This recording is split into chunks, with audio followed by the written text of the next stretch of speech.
반갑습니다. 함께하고 계시는 여러분들을 진심으로 환영합니다. 하나님께서는 오늘도 우리를요 이 예배의 자리에 초청하여 주셨고 우리를 위로하시고 우리를 치유하시고 우리를 회복시켜 주십니다. 그 사랑의 하나님을 기억하시면서 모두 자리에서 일어나셔서 사도신경 하심으로 예배를 시작하도록 하시겠습니다. 함께 고백하시겠습니다. 하나님을 믿습니까? 네. 전능하사 천지를 만드신 하나님 아버지를 내가 믿사오며 예수 그리스도를 믿습니까? 네. 그 외아들 우리 주 예수 그리스도를 믿사오니 이는 성령으로 잉태하사 동정녀 마리아에게 나시고 본디오 빌라도에게 고난을 받으사 십자가에 못 박혀 죽으시고 장사한 지 사흘 만에 죽은 자 가운데서 다시 살아나시며 하늘에 오르사 전능하신 하나님 우편에 앉아 계시다가 저리로서 산 자와 죽은 자를 심판하러 오시리라. 성령님을 믿습니까? 네. 성령을 믿사오며 거룩한 공회와 성도가 서로 교통하는 것과 죄를 사하여 주시는 것과 몸이 다시 사는 것과 영원히 사는 것을 믿사옵나이다. 아멘. 우리 이 시간에 우리를 구원해 주신 사랑의 하나님을 기뻐함으로 힘차게 박수 치시면서 하나님을 기쁨으로 찬양하면 좋겠습니다. 우리 함께 고백합시다. 내 입술이 주를 높이며 내 무릎이 주를 섬기니 무엇이 나를 두렵게 하리. 잠잠히 나를 비추며 주 가득히 나를 채우니 무엇도 나를 흔들지 못하리. 주 사랑이 내게 들어와 모든 두려움 사라지게 해. 영원히 찬양 내 영혼 춤추리.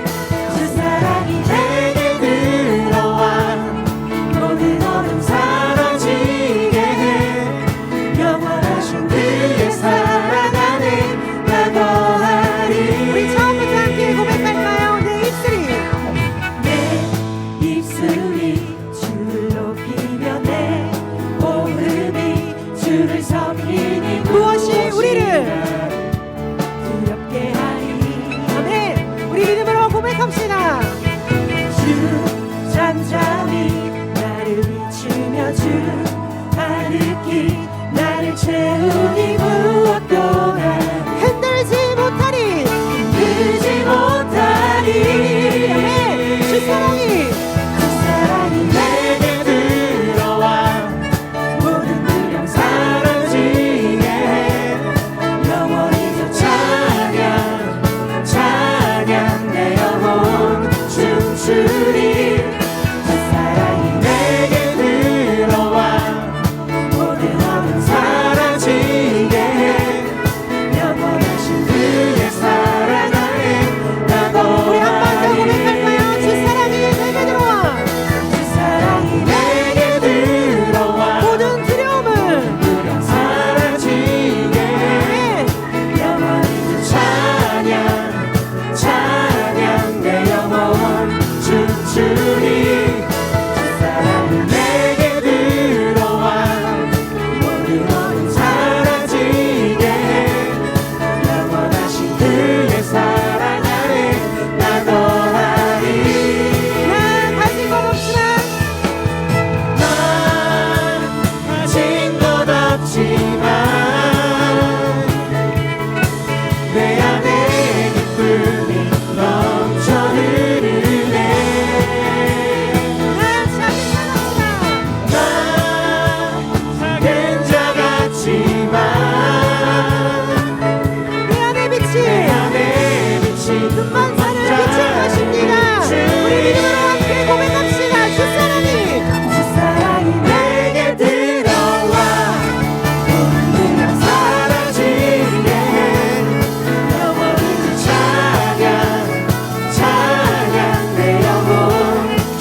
독수리 같은 힘을 주시는 하나님께 영광의 박수를 올려드립시다.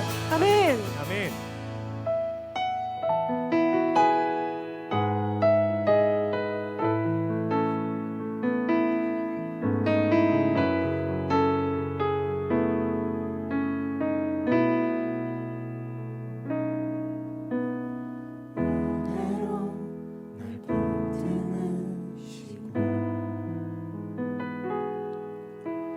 사랑으로 품어주셔도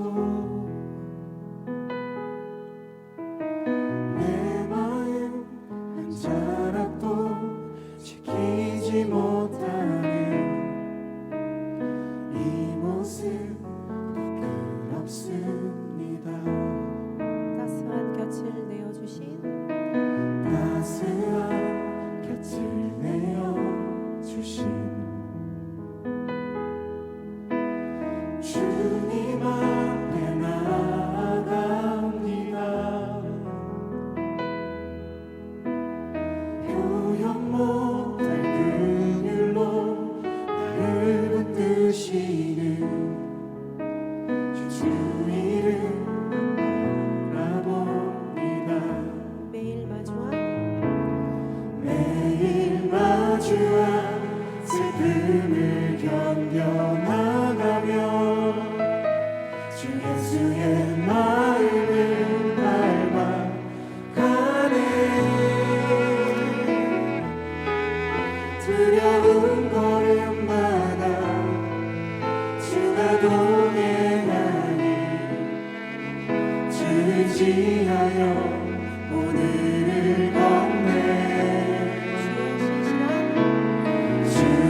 신실한 소망을 깊이 담으며 주 예수의 분노를 채워가네.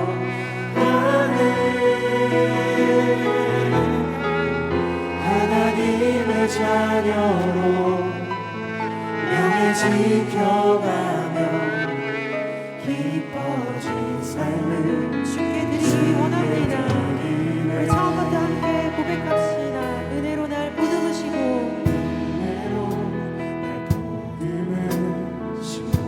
사랑으로 품어주셔도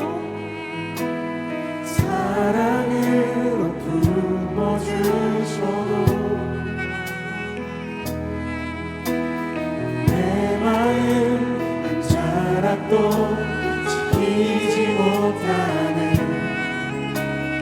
이 모습 부끄럽습니다.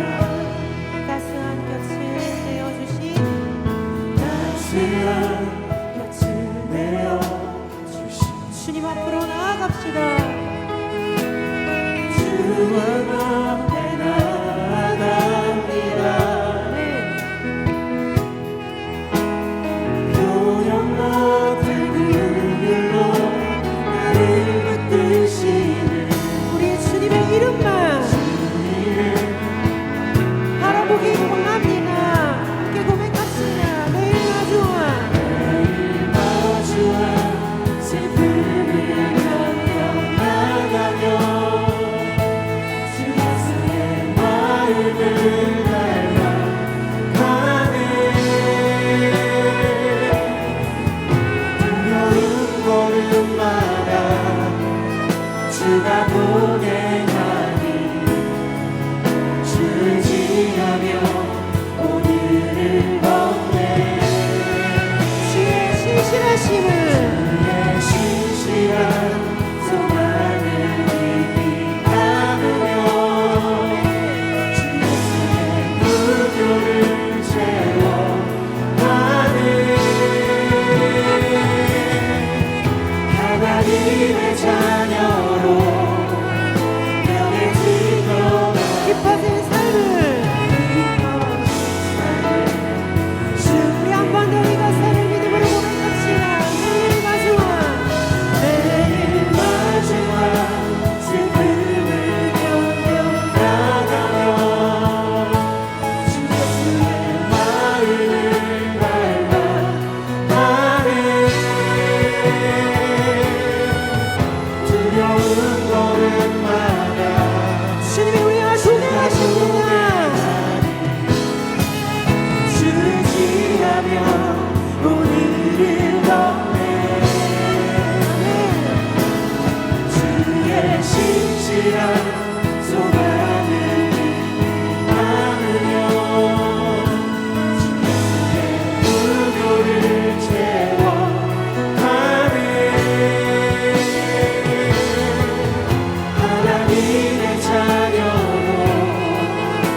명예 지켜라 깊어진 삶은 주께 드리네 매일 마주한 슬픔을 견뎌 나가며 주 예수의 마음을 닮아가네 두려운 걸음마다 주가 동행하니 주님만 의지하며 주 의지하며 오늘을 걷네 주의 그 신실하심을 주의 신실한 소망을 깊이 담으며 주 예수의 풍요를 채워가네 하나님의 자녀로 명예 지켜갈 깊어진 삶을 깊어진 삶을 주께 드리네 내 아버지 그 품 안에서 내 영혼은 안전합니다 주 손길로 내 삶을 안으시니 그 평강이 나를 덮습니다. 우리 한 번 더 고백합시다. 내 아버지 그 품 안에서 내 아버지 그 품 안에서 그 품 안에서 우리의 영혼은 내 영혼은 안전합니다. 주 손길로 주 손길로 내 삶을 안으시니 삶을 안으시니 그 평강이 나를 덮습니다 나 비록 넘어지며 나 비록 넘어지며 흔들리지만 주 내 안에 거하며 나를 붙드시니 내 생각을 주께로 돌리고 주시는 평강의 옷을 입습니다 주 약속 안에서 내 영혼 평안에 내 뜻보다 크신 주님에게 다시네 두려움 나를 영원로 주님만 의지해 주 안에서 내 영혼 안전합니다 주 약속 안에서 주 약속 안에서 영혼 평안에 내 뜻보다 크신 주님의 주님만을 신뢰합니다. 두려움 나를 예 주님 주님만 의지해 주 안에서 내 영혼 안전합니다 우리 함께 고백합시다. 나 비록 넘어지며 비록 넘어지며 흔들리지만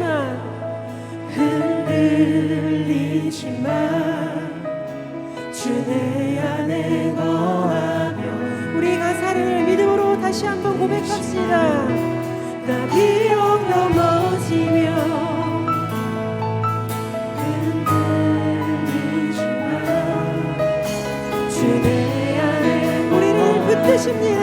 나를 붙드십니다 아멘. 내 생각을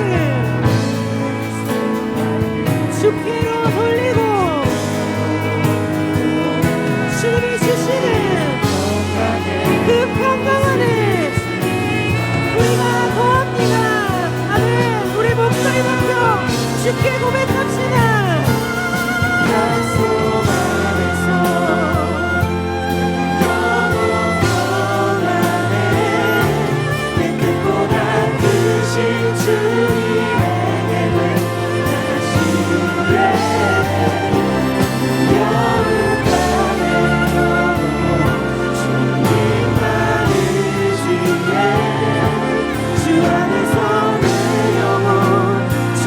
이것이 우리의 고백입니다. 주의 약속 안에서 주님 우리의 영혼을 안전합니다.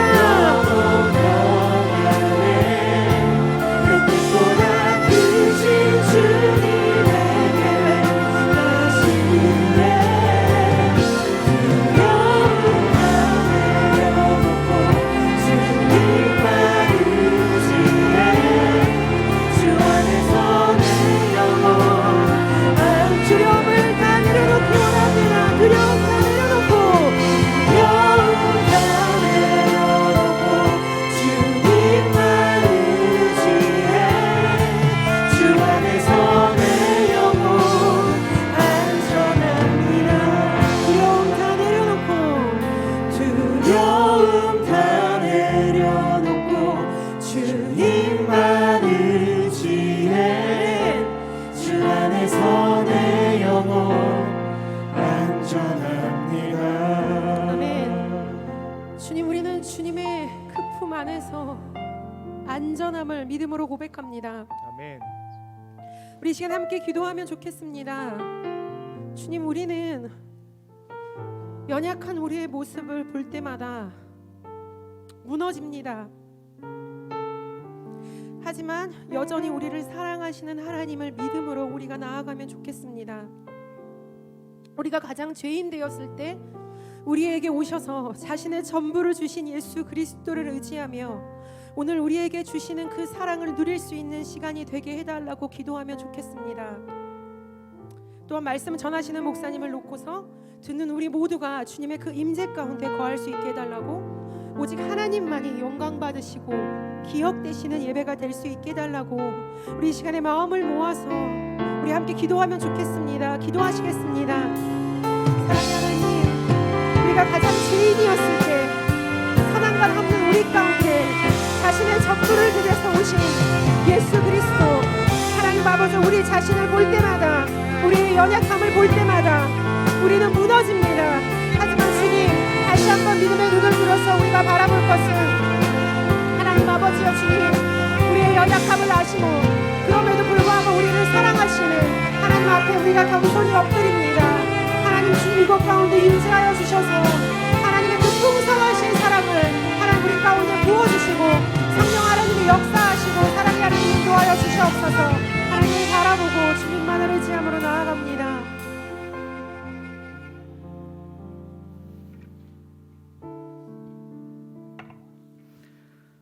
오늘 우리가 같이 기도로 품을 나라는 인도입니다. 인도는 기독교 박해지수 세계 10위 국가로 힌두 교단주의에 의해 극심한 기독교 박해가 이루어지고 있습니다. 또한 최근 해외 기부금 규정법 개정으로 선교 사역의 위기를 맞고 있습니다. 해외 기부금 규정은 개인이나 단체에 의한 외국의 후원, 특히 금전적 지원을 통제하기 위해 처음부터 위반된 것으로 NGO들이 활동하는 것을 어렵게 만드는 것입니다. 이 새로운 법안은 모든 NGO의 기능을 정부의 직접적인 강시 안에 놓습니다. 대부분의 기독교 단체와 교회들이 현지에서 NGO로 등록된 것을 고려할 때 이 새 법안은 특별히 기독교 선교단체들을 표적으로 삼은 것으로 보입니다. 이 규정에서 운영비 비율을 제한함에 따라 현지 공동체를 지원하는 선교단체들에게 큰 피해가 갈 것으로 예상됩니다. 인도의 코로나는 누적 확진자가 약 800만 명으로 미국에 이어 세계 2위로 매우 심각한 상황입니다. 최근에도 일일 확진자 수가 3만 명 이상, 사망자는 400명씩 발생하고 있으며 중환자들이 치료받을 수 있는 병상도 매우 부족한 것으로 확인되고 있습니다. 다음은 인도의 현 상황입니다. 인도 정부가 최근 방역보다는 경기 활성화에 주력하는 분위기라서 새로운 집중 발병 지역을 중심으로 확진자가 다시 급증할 가능성이 제기되고 있습니다.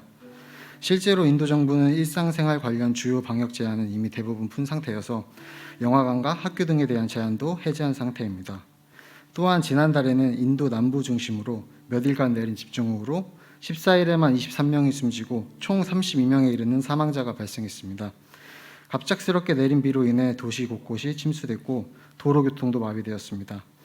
또한 지난달 13일 밤에는 옹병이 그 아래 주택들을 덮치면서 9명의 사망자가 발생했습니다. 이러한 홍수 피해는 최근 코로나19 사태로 시름을 겪고 있는 현지 주민들에게 더욱더 큰 부담이 되고 있습니다. 다음은 오픈도어 현지 인조 사역자들의 보고에 의하면 2019년 인도에서 신앙 때문에 심한 박해를 경험한 사람은 4만 3천 명에 이른다고 합니다. 약 800건에 이르는 사례들에서 4만 3천여 명의 크리스천이 박해를 경험했고 지역 사회로부터 배척과 고립, 교회 모임 방해, 구타, 성폭력, 살해 등을 당했습니다. 인도의 약 6,600만의 기독교인들은 대부분 어떤 형태로든 박해와 핍박을 경험하고 있습니다. 약한 강도의 차별과 학대는 많은 크리스천들에게 일상이기 때문에 보통 보고되지 않고 넘어갑니다. 폭력, 살해 등의 물리적 가해도 충격적이지만 비물리적인 형태의 박해가 크리스천들로 하여금 신앙생활을 더 어렵게 하고 있습니다. 예를 들어 남편을 잃은 한 여성은 자녀를 부양해야 하지만 기독교인이라서 직장을 구할 수가 없었습니다. 오픈도어는 한 해 동안에만 이와 같이 지역사회에서 배척을 당한 사례를 1,000건 이상 보고했습니다. 또한 교회 공격은 가장 큰 압박과 두려움 중 하나입니다. 한 해 동안 180여 개 교회가 예배 방해 공격을 받았고 49개의 교회 건물들이 약탈을 당했다고 합니다. 결국 성도들은 이러한 위협에 대비해 모이기를 중단해야 한다고 느끼게 됩니다. 이러한 상황에 있는 인도를 위한 기도 제목은 다음과 같습니다. 먼저 가난한 이들을 코로나19로부터 보호해 주시고 생계를 유지할 수 있는 길을 계속 열어주시도록 하시고 빈부격차를 해소하고 국가 기반 시설을 향상시키며 여러 당면한 문제들을 해결할 지혜를 인도의 지혜자들에게 주시도록 성령의 역사가 힘이 없는 기독교 신자와 교회에 새 생명을 주시고 힌두 정권에 의한 기독교 선교 핍박이 그치고 선교사들이 교육과 보험 분야에서 더 지혜롭게 사역하도록 우리 다 같이 인도를 위해서 잠시 기도하겠습니다. 주님, 우리 인도가 주님을 기도합니다. 주님, 우리 인도의 땅들이 받으시고 인도를 보호하여 주옵소서. 우리 인도 안에 있는 새 생명들이 인도 안에 있는 교회들이 주님과 같이 생명을 얻게 하시고 생명을 얻게 하시옵소서. 힌두 정권이 있고 선교사들이 고용되고 또 지역을 살다시고 주님을 도와주옵소서.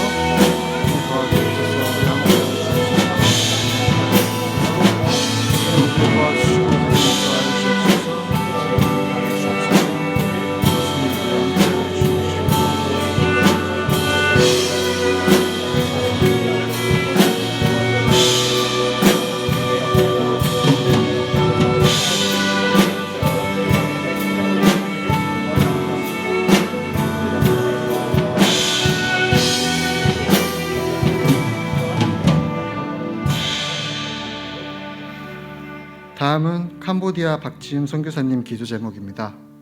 가족 전체가 몬돌길이라는 곳으로 선교지 탐방을 가는데 좋은 믿음의 교재가 있고 캄보디아에 더 많은 것을 보고 배울 수 있기를 기도합니다. 다음은 지난주부터 오픈한 리더 모임에 온 많은 청소년들이 잘 양육될 수 있도록 기도합니다. 마지막으로 비 피해를 입은 이들과 경기 위축으로 인해 어려운 캄보디아가 하나님을 만날 수 있는 기회가 되도록 기도합니다. 다음은 김혜련 선교사님 기도 제목입니다. 홍수로 피해를 입은 시골 지역의 많은 사람들을 위해 기도합니다. 코로나로 아직 정상화되지 못한 주일학교가 주일에 예배를 드릴 수 있는 날이 빨리 오도록 기도합니다. 초등학교와 소빛학교가 개교하여 정상 수업을 할 수 있도록 기도합니다. 다 같이 캄보디아의 기도 제목을 위해서 잠시 기도하겠습니다. 주님으로 도와주옵소서. 주님, 캄보디아의 우리 박지은 선교사님과 김혜련 선교사님, 주님의 종들이 주님의 사역을 잘 감당할 수 있도록 주님 힘을 주시고 능력을 허락하여 주옵소서. 주님, 그쪽에서 선교할 때 그 복음의 현장에서 주님을 전할 때에 수많은 어려움 속에서도 주님을 잊지 않게 하시고 오로지 주님을 바라보게 하시고 그 땅에 주님이 전파될 수 있도록 주님 도와주옵소서. 주님 인도하여 주옵소서. 주님, 우리와 함께하여 주옵소서. 그들의 손길에 우리가 도움이 될 수 있도록 우리의 기도가 닿을 수 있도록 주님 우리의 마음을 인도하시고 우리의 영혼을 인도하시고 그렇게 도움을 줄 수 있도록 우리의 마음을 열어주옵소서. 그렇게 여기서 복음의 현장에서 복음을 전할 때에 우리를 주님으로 인도하게 하시고 우리에게 하시옵소서. 주님 도와주옵소서. 우리 함께 하여 주옵소서. 주님 우리 함께 하여 주옵소서.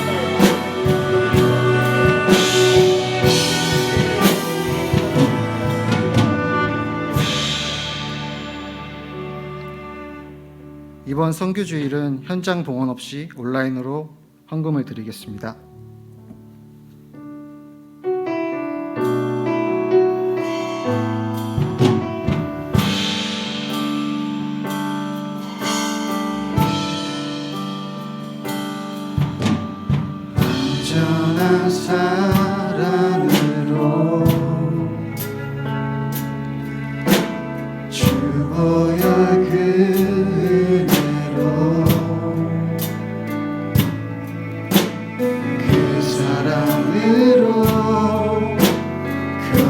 세우사 그 나라 임하였네.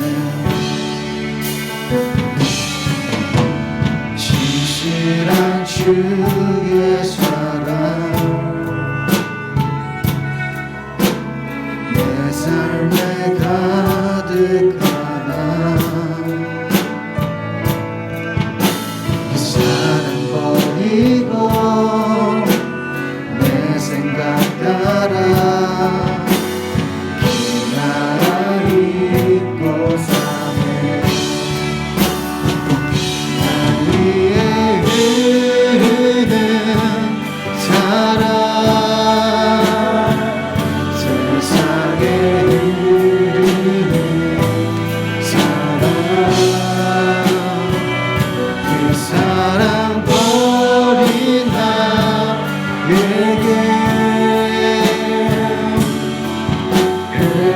흘러넘쳐 오네.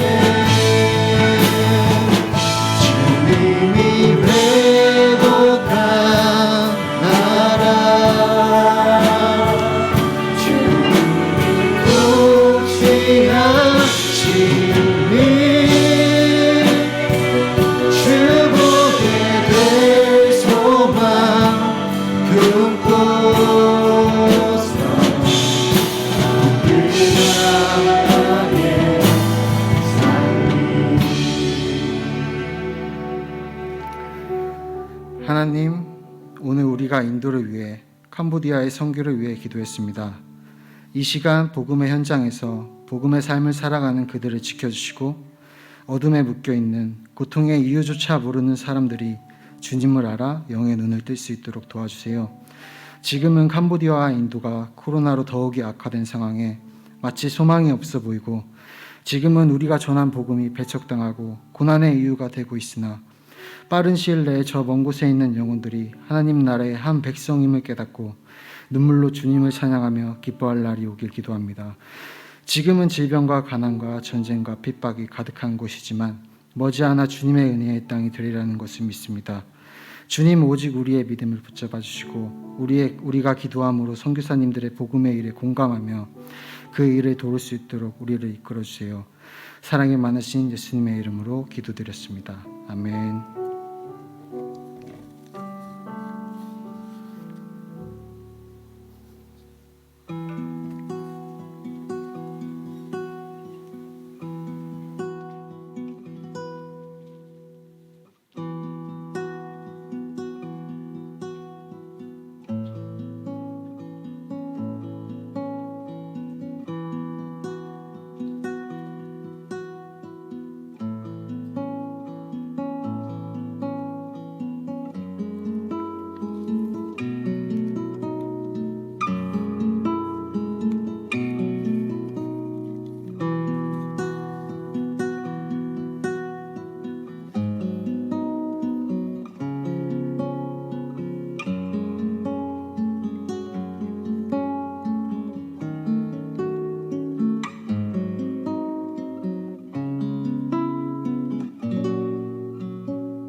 오늘 우리에게 주시는 말씀은 시편 51편 말씀입니다. 시편 51편의 말씀을 함께 보겠습니다.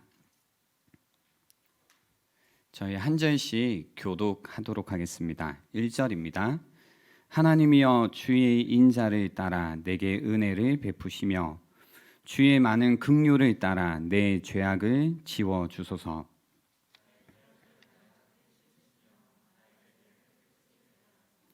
물은 나는 내 죄가를 아오니 내 죄가 항상 내 앞에 있나이다.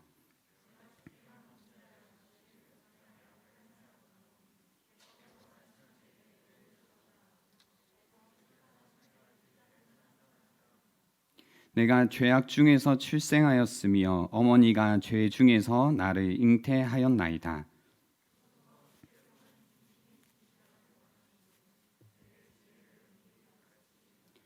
우슬초로 나를 정결하게 하소서. 내가 정하리이다.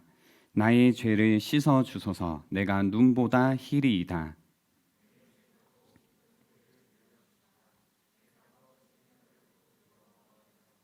주의 얼굴을 내 죄에서 돌이키시고 내 모든 죄악을 지워 주소서.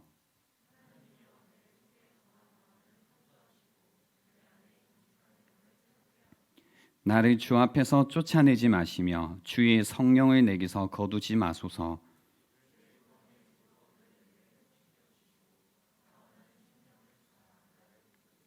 그리하면 내가 범죄자에게 주의 도를 가르치리니 죄인들이 주께 돌아오리이다.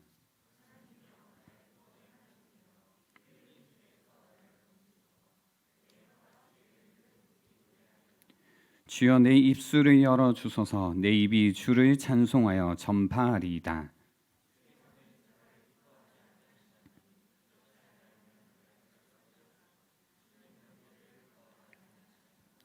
하나님께서 구하시는 제사는 상한 심령이라. 하나님이여 상하고 통회하는 마음을 주께서 멸시하지 아니하시리이다.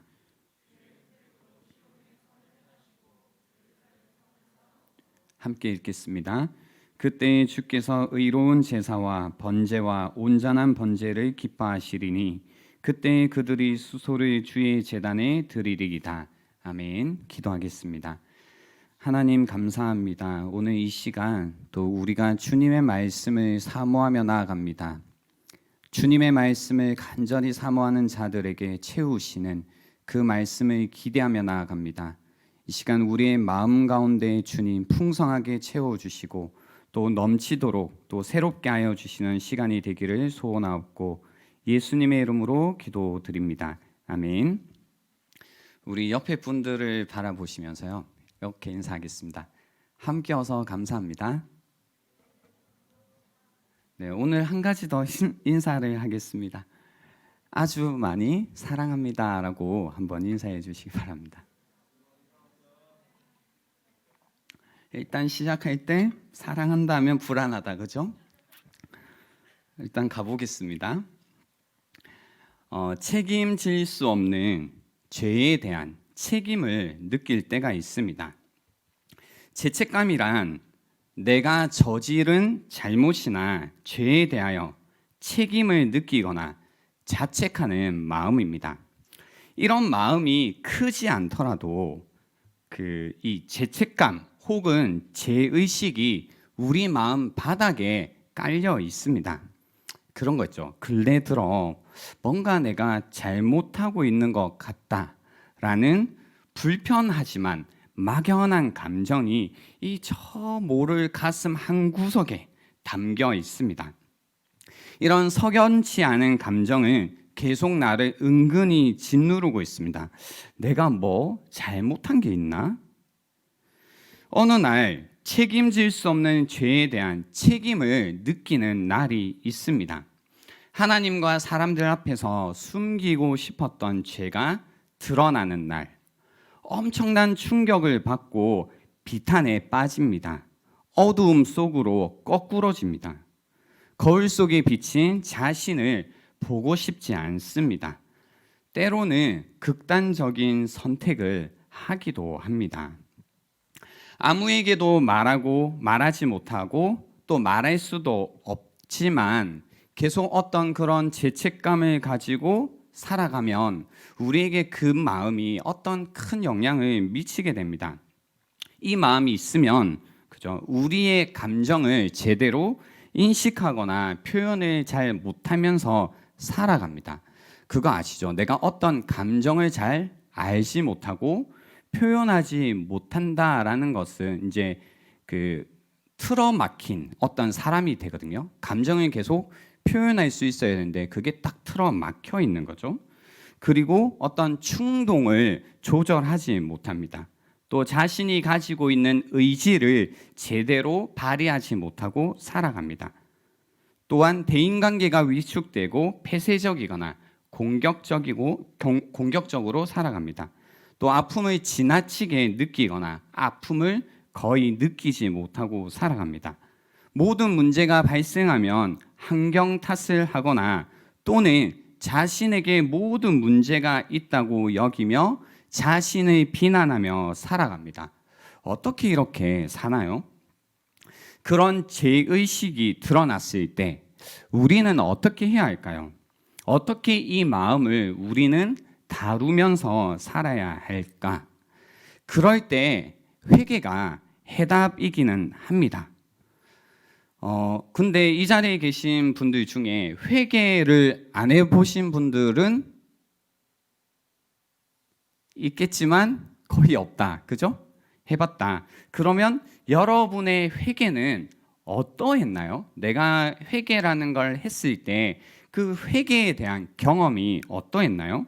회개를 하고 나면 뭔가 감추어 두었던 것을 괜히 끄집어내서 기분이 안 좋아지고 수치스럽고 내가 취약해진 이런 느낌인가요? 그래서 더 회개한 이후에 마음이 괴로워지고 그래서 다시는 회개를 하지 않아야겠다. 그래서 회개를 회피하는 삶을 살고 있지는 않냐라는 겁니다. 그래서 만약에 내가 이전에 했던 회개라는 것의 경험이 기쁨을 가져다 주지 못했다면 그래서 단지 기분이 불쾌하고 그래서 실제적으로 나에게도 나의 삶 가운데도 어떤 변화를 주지 못했다면 아마 똑같이 회개는 이제 안 할 겁니다. 그러니까 회개의 삶이란 나에게 없겠죠. 왜냐하면 할수록 힘드니까요. 근데 문제는 이제 여러분 잘 들어보세요. 문제는 회개 자체에 있는 것이 아니라 우리가 적절하게 바르게 회개를 하지 못하고 있다는 겁니다. 문제는 우리가 어떻게 회개해야 되는지 모른다는 게 문제라는 겁니다. 어떻게 회개하는지 모른다라는 이유는 그런 거죠. 여러분 대부분이 나는 어떻게 회개하는지 이미 알고 있다고 여기시기 때문에 회개가 무엇인지 알려고 하시지 않습니다. 그러다 보니 여러분 나름대로 회개를 하지만 그 회개가 성경이 말씀하신 것과 같은 어떤 영향과 또 여러분의 삶의 변화를 가지고 오고 있지 못한다라는 겁니다. 오늘 시편 51편을 통해서 책임질 수 없는 죄에 대한 책임을 느끼는 날에도 이런 내 심정을 하나님께 고백할 수 있다는, 그죠? 시편은 내 편이라는 사실을 우리가 다시 한번 배워보는 시간이 되면 좋겠습니다. 그래서 4가지를 오늘 이야기할 겁니다. 다 하고 싶은데 시간이 없으면 하다가 말 겁니다. 첫 번째는 내 죄를 보다. 두 번째는 내 죄를 고백하다. 세 번째는 내 죄를 슬퍼하다. 네 번째는 내 죄를 싫어하다. 이렇게 4가지입니다.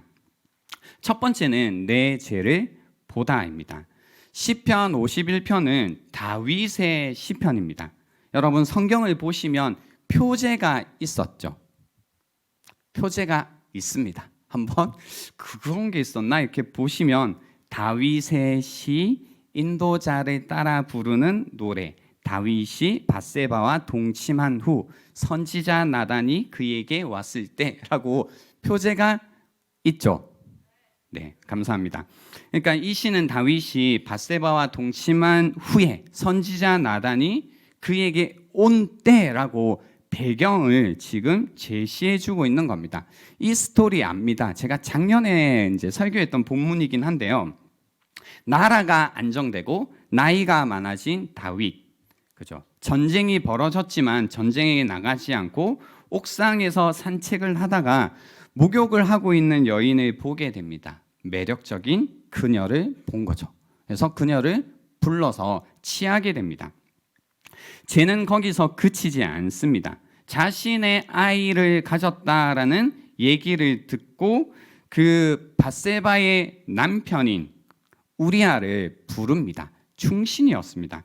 그러나 이제 우리아를 불러서 뭘 하려고 했던 거죠? 자신의 이제 한 일을 덮어보려고 한 거죠. 같이 잠을 자게 해서 마치 우리아의 이제 아이인 것처럼 속이려고 했지만 우리아가 아내와 같이 잠을 자지 않습니다. 왜냐하면 전쟁 중인데 그리고 부하들이 함께 하고 있는 전우들이 지금 전쟁 중인데 어떻게 그럴 수 있냐라는 겁니다. 굉장히 훌륭한 사람입니다. 그래서 노숙을 합니다. 집에 들어가지 않습니다. 그래서 어쩔 수 없이 편지를 요압에게 보내서 가장 그 전투가 치열한 곳으로 보냅니다. 그래서 우리아는 죽게 됩니다. 그리고 이제 장례가 끝난 다음에 다시 밧세바를 불러서 그의 아내로 삼는데요. 이 다윗은 자신의 범죄가 이제 다 뭐 덮여졌다, 은폐되었다라고 안심했겠죠. 이제 뭐 아무 문제 없지 뭐. 그리고 뭐 그게 알았는지도 모르겠어요. 그게 큰 문제가 됐는지도. 뭔가 안심을 하고 있는 그때에 나단 선지자가 나타나 다윗을 꾸짖습니다. 하지만 나단 선지자는 굉장히 지혜롭게 말을 겁니다. 사람은 보통 자신의 죄를 알더라도 너무 이렇게 직접적으로 이야기를 하면 뭐가 작동하죠? 방어 기제가 작동합니다. 그래서 나단은 이야기를 들려줍니다. 많은 양, 양을 가진 부자가 있어요. 손님들을 위해 식탁에 올릴 양이 필요했대요. 그는 자기에게 많은 양이 있었지만 자신의 양은 잡지 않고 이웃집 가난한 사람 한 마리밖에 없는데 자식처럼 키우는데 그 양을 빼앗아서 그 양으로 손님들을 대접했대요. 그 이야기를 이제 듣자 다윗은 어떤 마음이 올라오냐면 그 부자에 대해서 몹시 붕괴하게 됩니다. 그리고 자신의 왕인데 그리고 뭔가 의로운 재판관으로서 이것을 반드시 정의를 실현해야겠다라는 마음을 갖고 사형 선고를 내립니다. 그 사람이 도대체 누구냐? 우리나라에서 그런 사람은 있을 수 없다라고 얘기를 하자 나단이 사무엘하 12장 7절에 이렇게 이야기합니다. 나단이 다윗에게 이르되 당신이 그 사람이라. 그죠? 끝내주죠. 설교를 이렇게 해야 됩니다. 당신이 그 사람이라. 당신이 그 사람이다. 그게 너다. 그게 너가 지은 죄다라고 하는 겁니다. 여러분, 설교는 이제 여러분이 듣고 계신 이 설교는 다른 말로 복음 전파라고 합니다. 복음이라는 것은 결코 누군가 다른 사람에 관한 것이 아닙니다. 설교는 복음은 언제나 나 자신에 대한 것입니다. 유진 피럴슨이라는 목사님은 그래서요 이 나단의 이 장면을 묘사하면서요 어떻게 표현하셨냐면요 이렇게 표현하셨습니다. 복음은 결코 어떤 사상이나 문화나 상황에 대한 논평이 아니다. 복음은 언제나 실제 사람, 실제 고통, 실제 문제, 실제 죄에 대한 것이다. 당신과 나에 대한 것, 당신의 정체와 당신이 저지른 일, 그리고 나의 정체와 내가 저지른 일에 대한 것이다. 우리는 이러한 초점을 잃어버리고 복음을 그저 일반적 선언, 막연한 견해, 종교적 붕괴 정도로 희석시키기 쉽다. 또 실제 그런 일이 잦다. 다윗도 바로 그렇다. 그는 목사의 설교를 다른 사람에 대한 설교로, 다른 사람의 죄와 다른 사람의 이야기로 듣는다. 이런 종교적 반응은 쓸모가 없다. 그것은 대학 기숙사 잡담 시간의 종교, TV 프로그램의 종교, 토크쇼의 종교다. 그것은 저만 의로운 도덕적 율법주의의 종교, 남을 손가락질하는 비난과 책망의 종교다. 나단의 설교를 한마디 한마디 들을수록 다윗은 점점 더 종교적이 되어 간다. 애지중지하는 양을 잃은 가난한 사람에 대해서는 동정심을 느끼고 그 양을 빼앗은 부자에 대해서는 붕괴한다. 동정심과 붕괴는 우리가 끝도 없이 즐길 수 있는 종교적 감정으로서 우리에게 굉장한 우월감을 풀어넣어 주지만 정작 우리의 삶은 조금도 변화시키지 못한다. 그런데 복음은 당신을 가리킨다. 복음의 초점에 응답해야 한다. 내가 주께 죄를 지었습니다. 이제 다른 사람의 삶에 대해 이러쿵 저러쿵 판단하기를 그만두고 하나님 앞에서 자신이 누구인가를 깨닫는다. 그는 바로 죄인이다. 문제 있는 사람, 도움이 필요한 사람, 하나님이 필요한 사람이다. 언제나 나 자신에 대한 것이다. 복음의 초점은 나에게 있다. 지금도 마찬가지다. 복음은 다른 사람의 죄를 보게 하는 것이 아니라 내 죄를 보는 것이다 라는 거죠.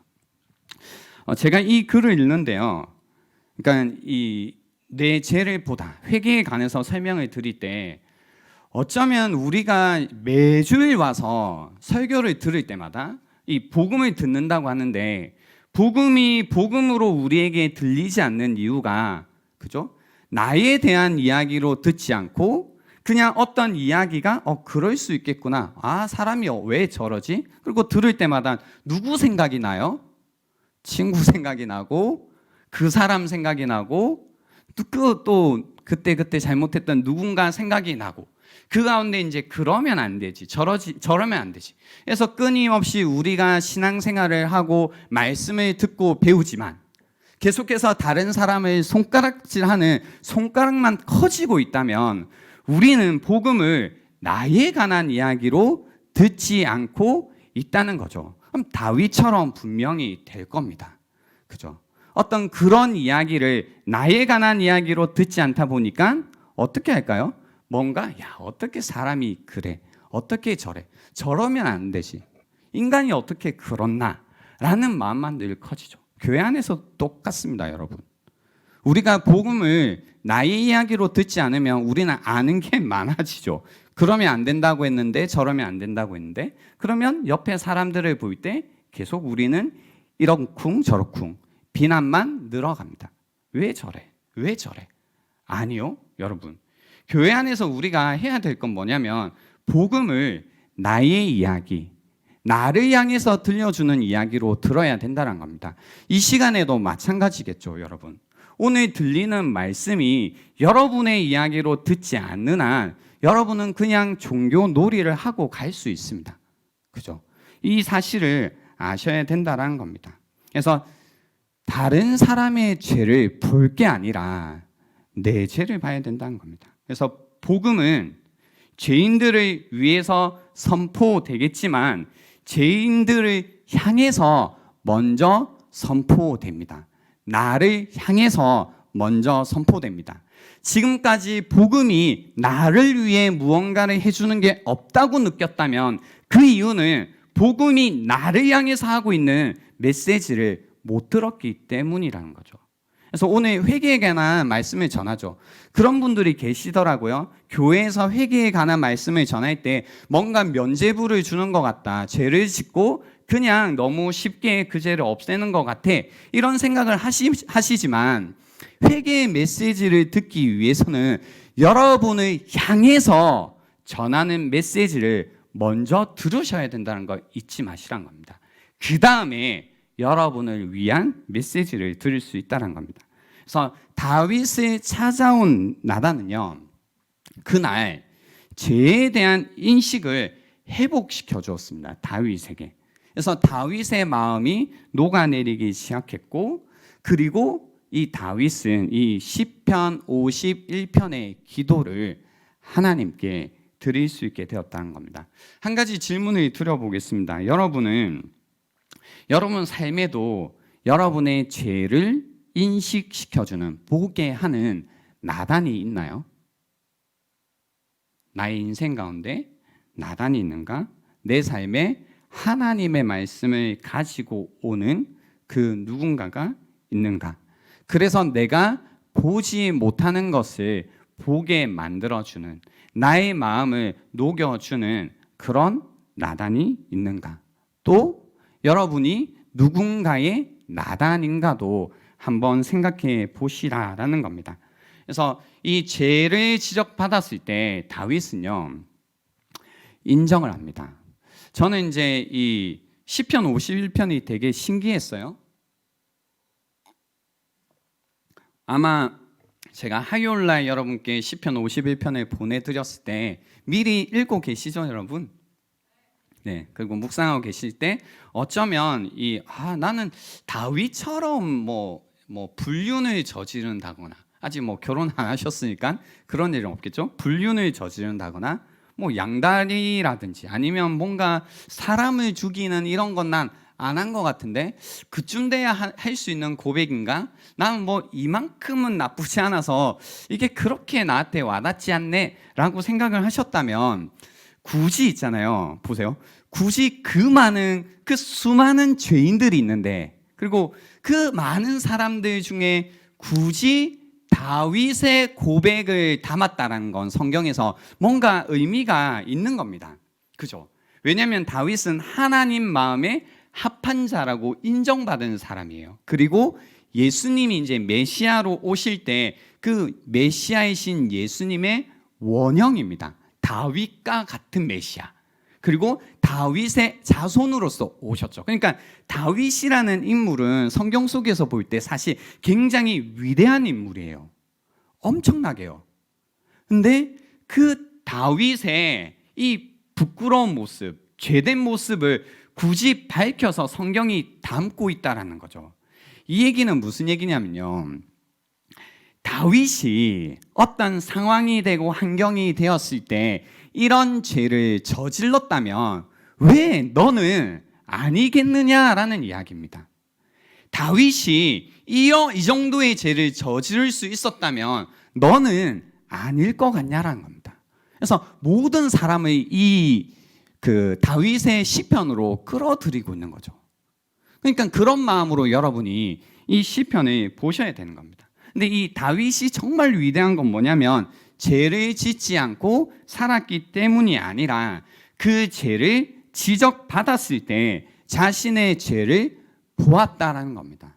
죄를 보았다라는 겁니다. 그리고 그 죄를 인정하고 그리고 용서를 구했다라는 겁니다. 여러분도 그렇지 않나요? 이제 관계 속에서 다른 사람들하고 관계를 할 때 뭐 나에게 아무런 잘못을 안 하는 사람을 뭐 만나면 좋겠지만 그럴 수는 없잖아요. 그죠? 실수할 수 있죠. 잘못할 수 있어요. 그렇지만 나에게 뭔가 잘못할 수 있고 실수할 수 있고 나도 잘못할 수 있고 실수할 수 있지만 좋은 사람, 좀 괜찮은 사람, 뭔가 품이 큰 사람, 뭔가 이 사람이 됐다라고 생각되는 사람은 뭐냐면 자신이 잘못을 했을 때 그 잘못을 보고 인정하는 사람입니다. 그러면 어떤 마음이 드냐면 기회를 다시 주고 싶어요. 안 그런가요? 한 번 실수하면 땡이에요, 여러분. 죄송합니다. 그랬다면 네, 아무튼 이렇게 뭔가 자신의 잘못을 알고 인정하고 하면 다시 기회를 주고 싶어요. 그죠?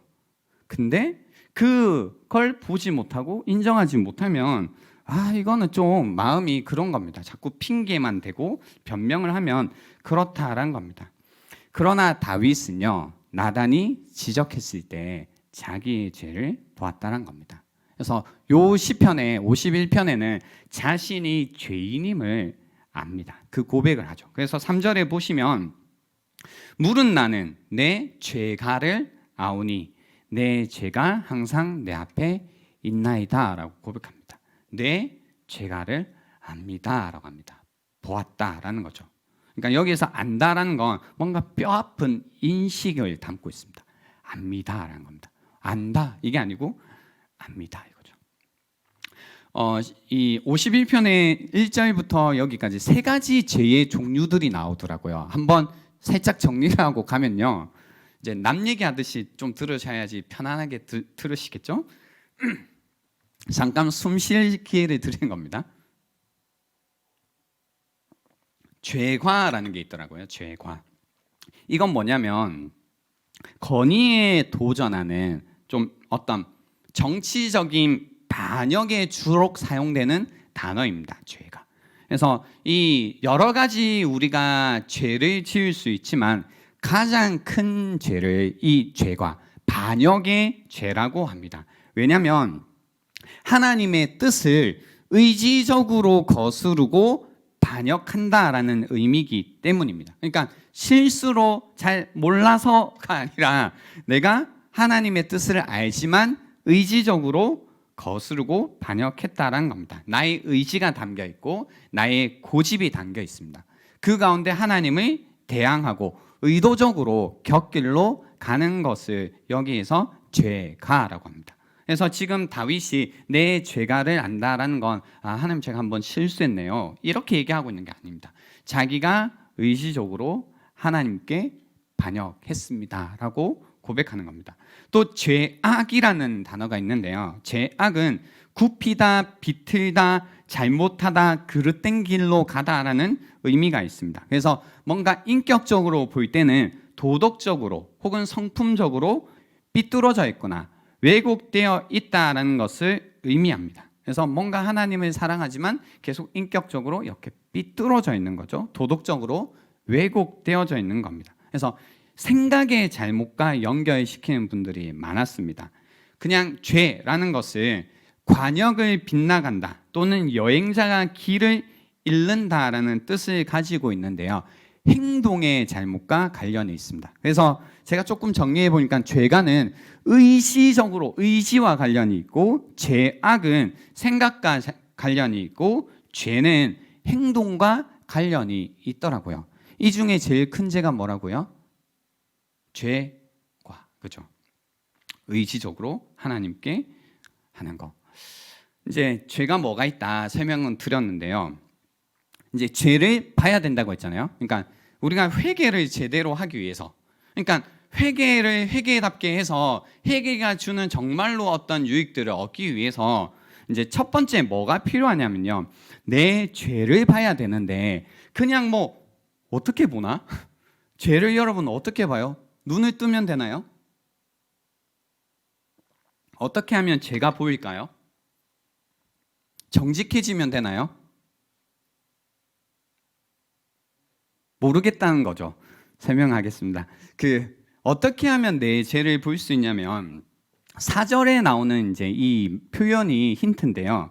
주의 목전에 악을 행하여 싸우니 요게 큰 힌트입니다.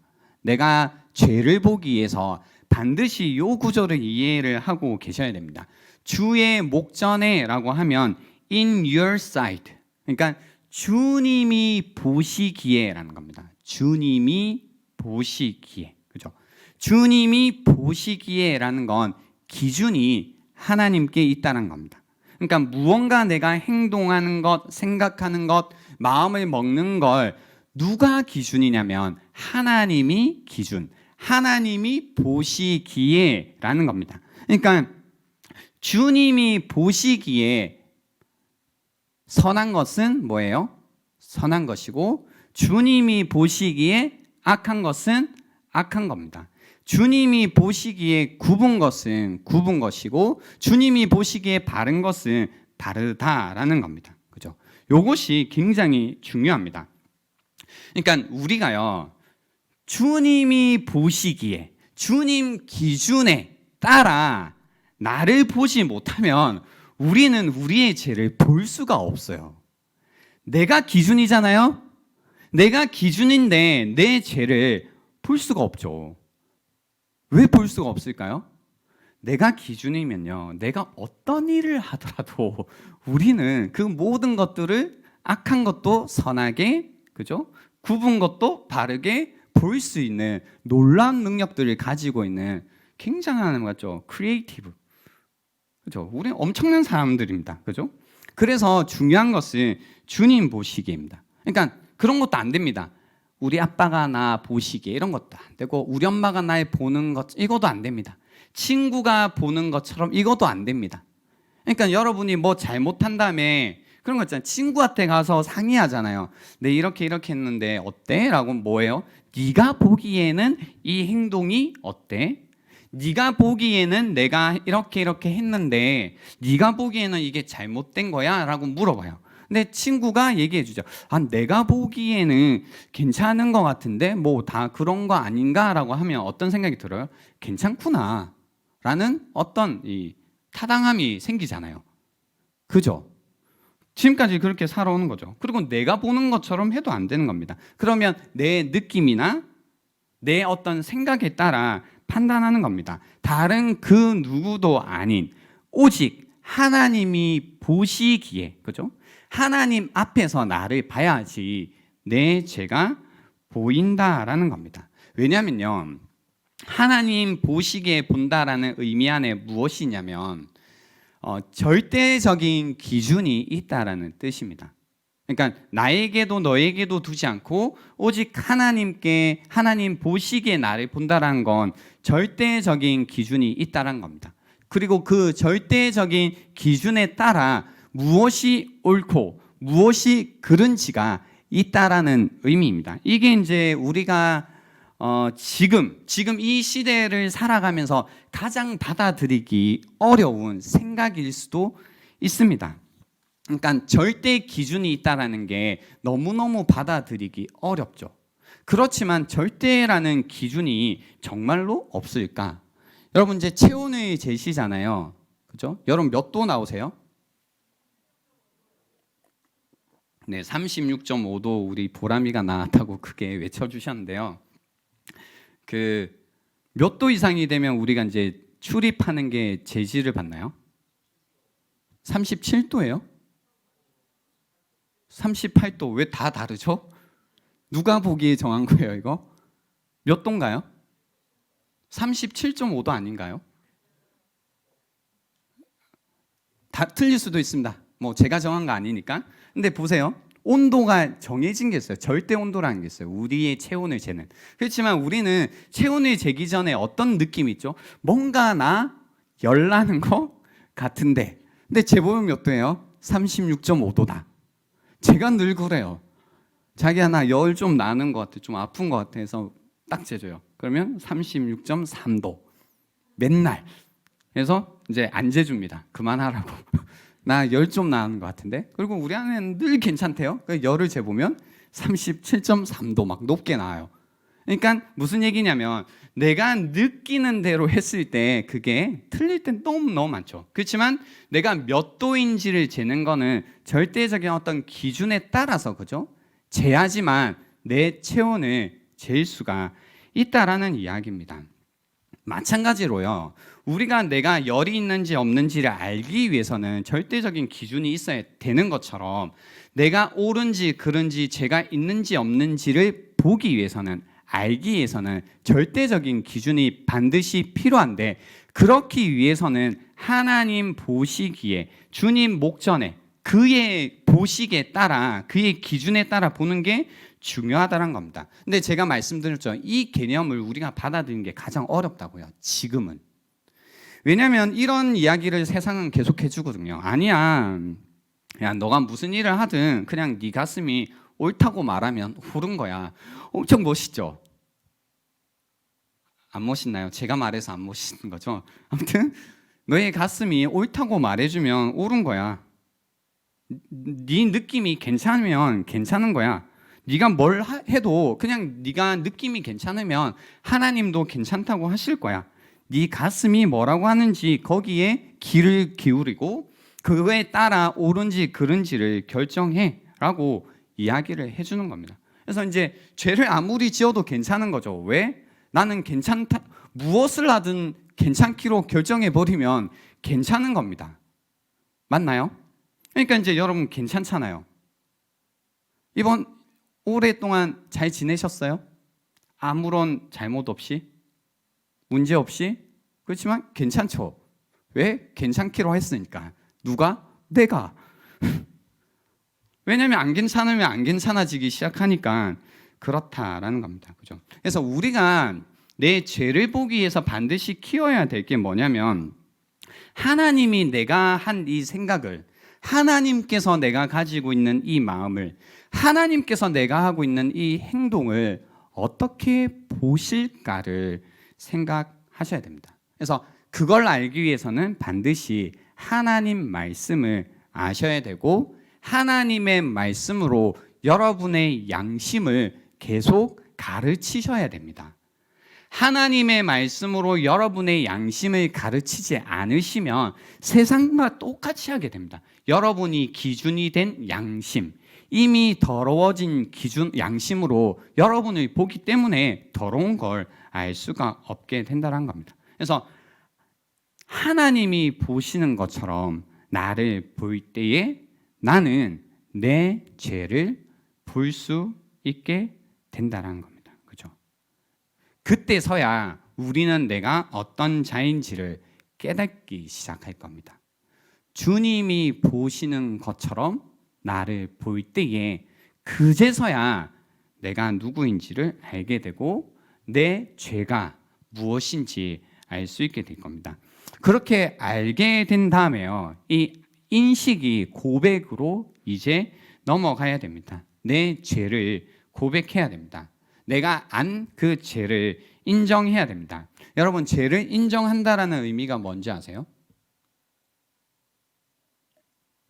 고백하는 거, 내 죄를 인정하는 거, 그거 내가 인정해, 그거 내가 고백할게 라는 의미가 뭔지 아세요? 그 말은 책임을 진다는 거예요. 아, 내가 그거에 대한 책임을 진다. 그거 내 죄다. 그거 내 잘못이다. 그거 내가 잘못한 것이다. 그거 내 거다라고 가지고 가는 겁니다. 근데 우리는 죄를 보지만 어떨 때는 그것을 이제 어떻게 해요? 책임을 회피하죠. 책임을 회피.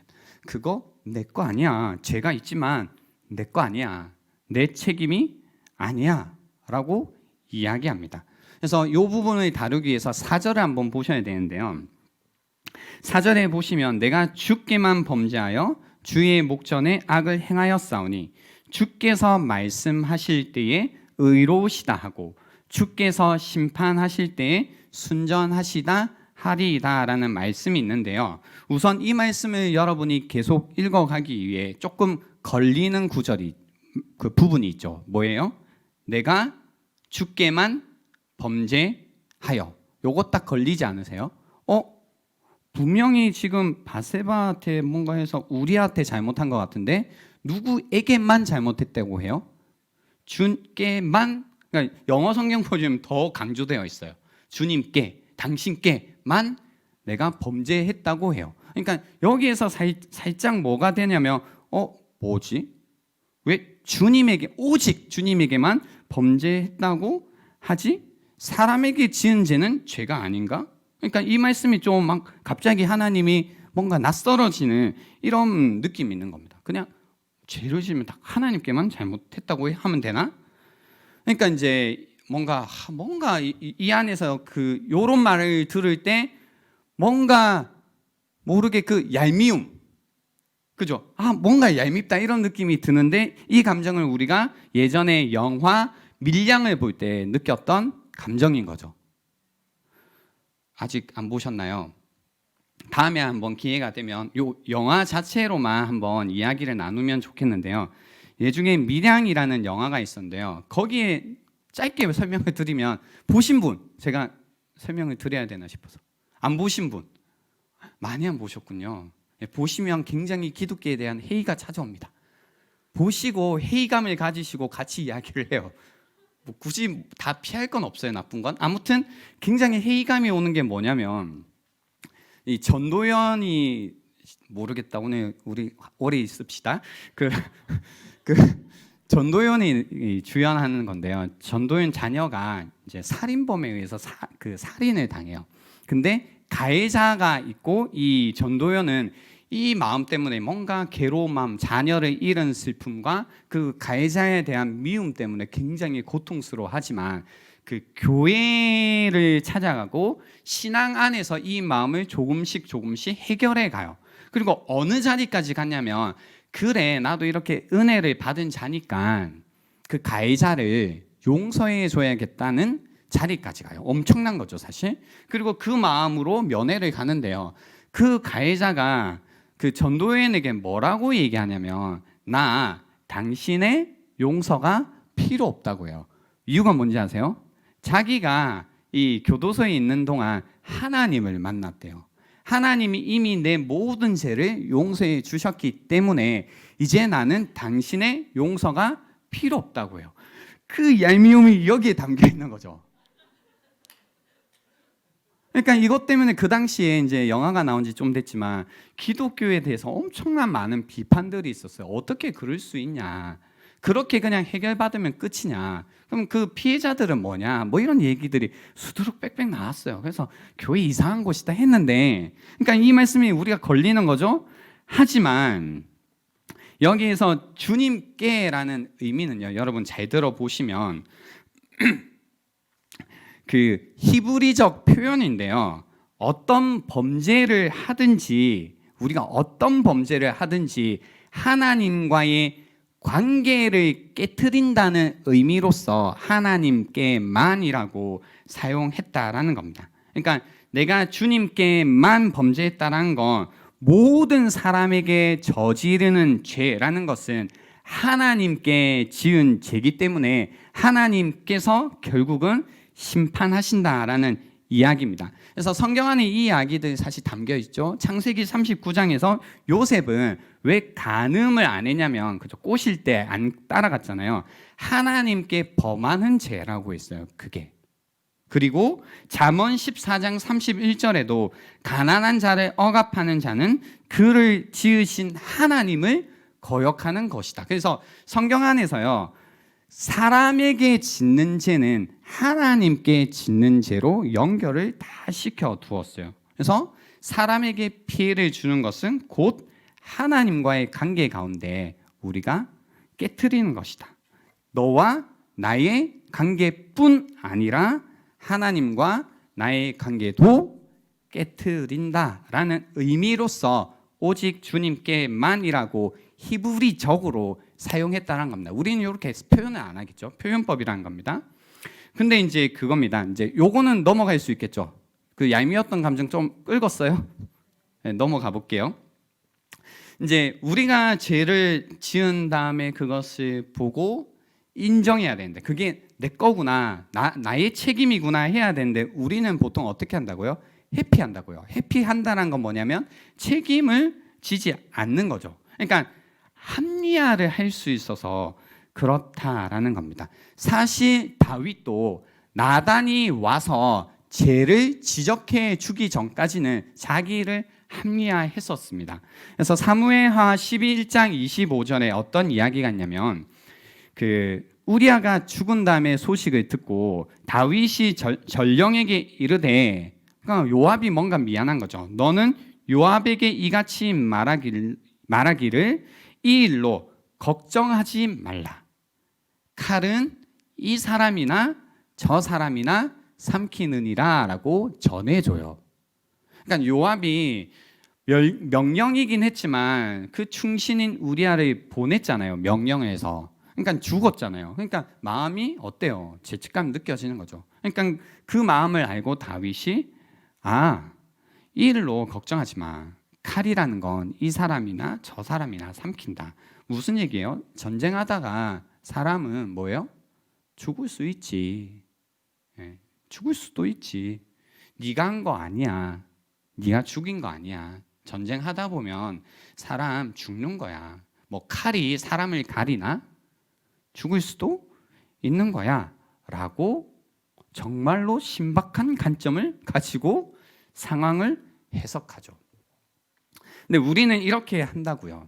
우리가 한 어떤 일을 주님의 목전에서 보지 않으면 내가 보기 시작하면요, 우리는 굉장히 신박한 관점을 만들어내서 내가 한 일을 어떻게든 합리화할 수 있는 사람이 됩니다. 뭐 그럴 수 있다라는 거죠. 그럴 수 있는 거 아니야?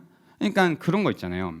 우리가 내가 하고 있는 어떤 악한 행동이나 습관들을 내가 이렇게 자라온 탓이지, 내가 이렇게 습관이 들어간 걸 어떻게 하겠어? 내가 좀 더 좋은 환경에서 자랐으면, 혹은 다른 부모를 만났으면, 좋은 친구를 만났으면, 내 성격이 좋았으면, 내가 O형이었으면, 제가 O형이어서 그냥 한 겁니다. 내가 혈액형이 다른 거였으면, 내가 그때 그 친구를 안 만났으면, 그 학교에 안 갔으면 내가 그렇게 했겠어 라고 내가 현재 짓고 있는 죄에 대해서 합리화를 얼마든지 한다는 겁니다. 그런 거 있죠. 누가 내 물건을 훔쳐갔을 때 열받아서 내가 다른 물건을 이렇게 훔치는 사람이 있나요, 없나요? 들은 적은 있죠. 여러분은 아니어도. 그죠? 그럼 뭐라고 얘기해요? 누가 내 거 들고 가서 나도 그랬다고. 근데 그랬네. 그럴 수 있겠다. 너 얼마나 억울했을까? 힘들었겠다. 네 물건 없어져서. 그거 가지고 되겠어? 뭐 이렇게 해줘요. 아니면 그래도 그건 아니지라고 해요. 그래도 그것은 이것도 이제 구분 안 가세요, 여러분? 이거 잘못한 거예요? 아닌 거예요? 사실 이것도 이제 우리 잘 구분이 안 가죠. 이 정도 이야기도 그럴 수 있는 거 아니야? 자기 게 없어졌는데 자기도 이렇게 가지고 올 수 있는 거 아니야? 그러니까 우리가 뭔가 뭐 피해자라고 얘기를 하지만 피해자가 될 때가 있죠, 살다 보면. 근데 내가 피해자기 때문에 나는 어떤 일이든 할 수 있어 라는 마음. 하지만 그렇게 하는 일이 얼마든지 죄가 되고 범죄가 될 수 있다는 게 우리가 기준을 나에게 두면 보이지 않는다라는 겁니다. 어릴 때 부모님이 아이를 학대했을 수 있습니다. 그리고 자란 다음에 그죠? 나는 학대받았기 때문에 우리 부모에게 이 정도는 대할 수 있어라고 해서 말과 행동을 함부로 할 수 있죠. 함부로 해도 된다라고 이제 우리 안에 그 어떤 나의 기준이 되어 있으면 합리화를 한다고요. 문제는 뭔지 아시겠어요, 지금? 우리 그런 존재들이라고요. 우리는 죄를 지어도요. 주님 보시기에 보지 않기 시작하면 우리가 하는 것이 분명히 하나님 보시기에 죄지만 잘못이지만 그것들을 그렇게 보지 않는다고요. 요즘에 여러분 힘드시잖아요. 힘드니까 오늘만 이런 얘기 조금 해볼게요. 본문이 이거였잖아요. 근데 힘드니까 뭐 이럴 수 있어. 뭔가 뭐 코로나 때문에 저럴 수 있어. 뭐 상황이 이런데 뭐 사회가 이런데 이럴 수 있는 거 아니야? 라고 하면서 여러분이 스스로를 합리화하시면서 짓고 계신 죄는 죄가 아니냐라고 물어보는 겁니다. 그죠? 근데 우리가 이게 속는 거여서 말씀을 드리는 거예요. 속는 거여서.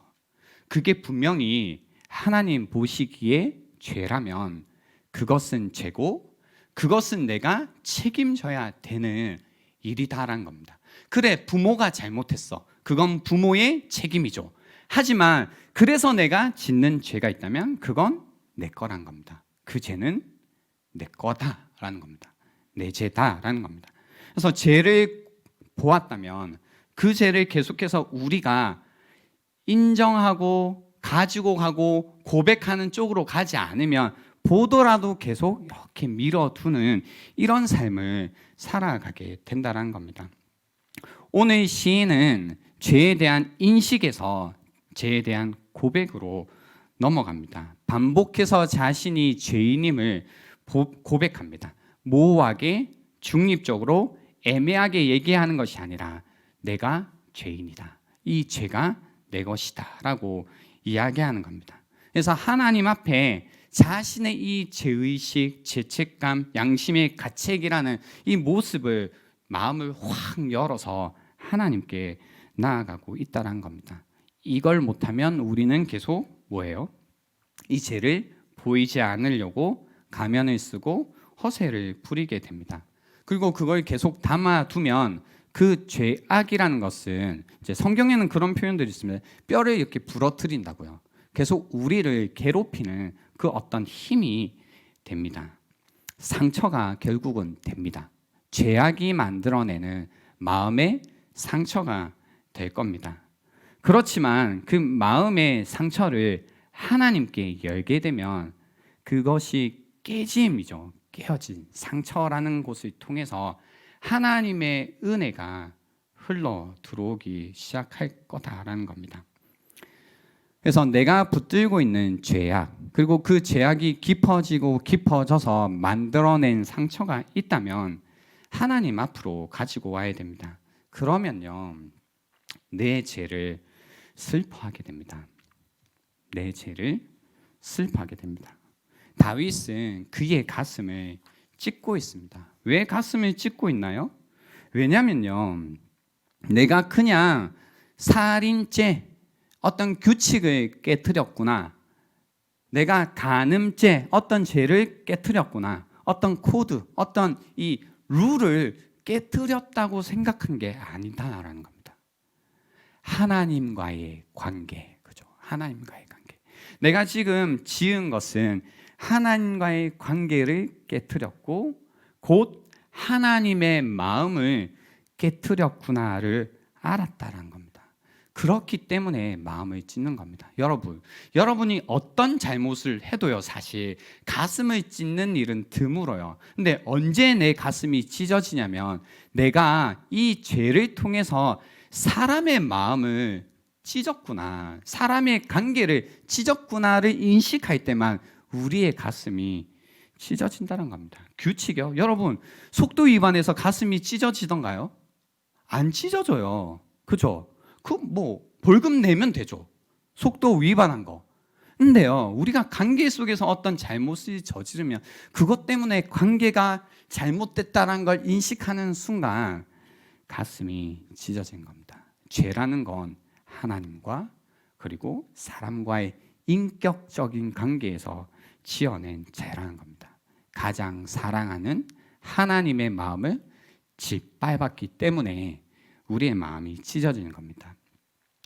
여기 이미 말씀을 드렸는데요, 우리의 마음을 무엇으로 찢어야 하는가입니다. 오늘 사실 제가 여러분에게 회개에 관해서 가르칠 때 앞에 부분들은 어쩌면 여러분이 지금까지 지내오시면서 들어보셨을 내용입니다. 그래서 지금 집에 가시면 안 돼요. 사실 제일 중요해요. 시간이 오늘 가지만 이 부분 반드시 들으셔야 돼요. 뭐냐면 무엇으로 우리의 가슴을 찢는가, 이게 중요한데요. 오늘 보면 1절에 보면 이런 말씀이 있죠. 주의 인자를 따라, 그리고 주의 긍휼을 따라라는 말씀이 있습니다. 주님의 인자하심, 하나님의 그 신실하신 사랑에 따라, 그렇죠? 하나님의 그 긍휼하심이란 건 이 어머님의 자궁과 같은 어원을 가지고 있는데요, 어머니가 태 안에 있는 자기 아이를 향해 가지고 있는 그 강력한 사랑을 의미합니다. 그런 주님의 인자하심과 주님의 긍휼하심에 따라 자신의 마음을 찢고 있다는 겁니다.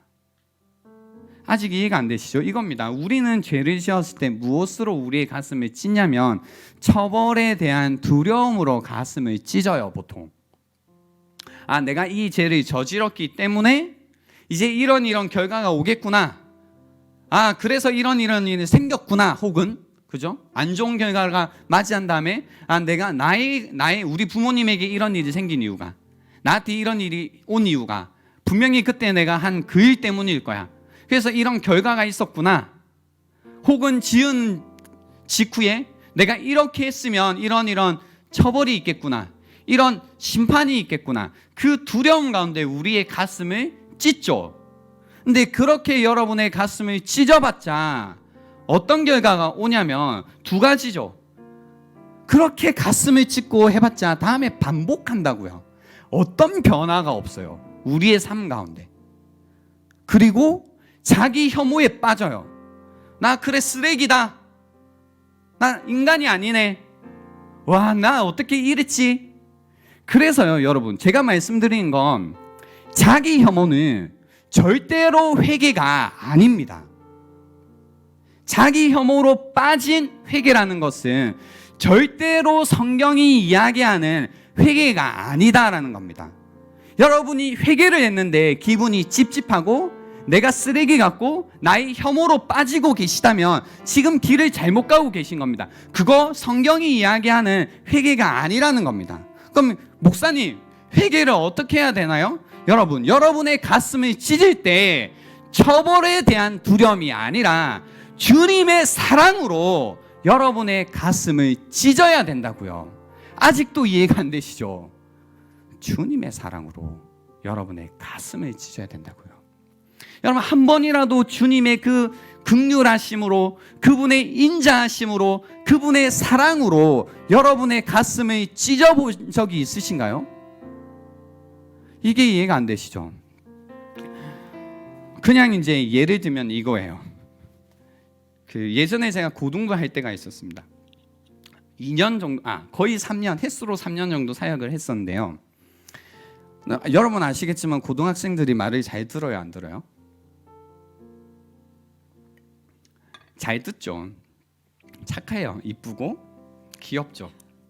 근데 그 아직 모르는 게 많다 보니까 잘못된 선택을 할 때가 있어요. 특히 이제 공부와 신앙이라는 것 안에서 잘못된 선택들을 많이 합니다. 특히 고3이 되면 어떤 선택을 해요? 학교에 뭐 가니, 학원에 가니 하면서 예배를 빠지죠. 근데 이제 여러분 이거 이제 뭐 2000년 되면 다 아시지 않나요? 하나님께서는 그리스도인들에게 하나님께서 마땅히 받으셔야 되는 의무, 하나님께서 마땅히 받으셔야 되는 그 예배라는 것까지 다 투자해서 해야 되는 일을 요구하시지도 않고 그런 일을 할 때 축복하시지도 않아요. 그러니까 주일이라고 굳이 학원까지 가서 공부를 해야 될 이유는 있다 없다? 없어요. 기억하세요. 그러니까 그걸 너무나 명확하게 하니까 맨날 뭐라는 거죠. 학원에 갔다고 하면 야 장난치지 마라, 학원에 간다고 네 인생이 어떻게 되냐 하면서 맨날 뭐라 하고, 맨날 뭐라니까 이제 부모님들이 안 거죠. 교회 가면 그때 제가 전도사 때니까 전도사님이 자꾸 뭐라 한다, 학원 가는데 죄책감이 느껴진다, 얘기를 좀 해달라. 부모님이 저한테 와서 얘기하는 거죠. 전도사님 이제 고3이고 하니까 우리 아이 마음 편하게 갈 수 있게 좀 뭐 이렇게 한 거죠. 그럼 제가 무슨 생각할까요?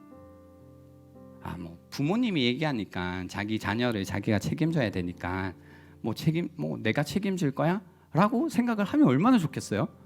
생각했죠. 자기 자녀를 책임지는 부모를 본 적이 없는데, 여러분 그런 부모님 보신 적 있으세요? 자녀의 신앙을 부모님이 책임져 주는 부모를 본 적이 있으세요? 저도 그런 세대를 지나왔지만 고3 때 뭐 대학교 때 일한다 뭐 공부한다 해서 하나님을 떠나서 그 고생하는 걸 나중에 책임져 주는 부모님을 본 적이 없어요. 그러니까 그런 마음 때문에 얘기하는 거죠. 그럴 수 없다고. 책임지실 거냐고. 제가 얘기했어요. 부모님한테 책임지실 거냐고. 어이없겠죠. 하지만 책임 못 질 일인 거 뻔히 아는 겁니다. 말씀드렸죠. 그러면서 맨날 얘기하는 건 맨날 혼내고, 나중에 이제 그 끝날 때가 됐어요. 끝나고 이제 제가 사회만일 때가 되었는데 그 맨날 혼나던 이제 아이들이 저에게 오는 거예요. 와가지고 이야기하는 거죠. 울면서 전사님 죄송하다고. 그리고 그때 그렇게 제가 얘기했는데 내가 맨날 그렇게 혼나는데 뭐가 그래라고 했더니 사랑으로 늘 그렇게 이야기해 주신 거 안다고 하는 거예요. 안다고. 그러니까 고맙더라고요. 제가 뭐 사실 사랑이라는 마음이 없으면 왜 그렇게 했겠어요? 근데 갈 때 그 얘기를 하더라고요. 있을 때 해주면 얼마나 좋겠어. 아무튼 그러니까 그 아이들이 그 순간 뭔가 이제 끝날 때쯤 되니까 그 사랑이라는 것으로 자기들의 마음을 찢으니까 뭐가 뭔지 보이는 겁니다. 뭐가 뭔지 보이는 겁니다.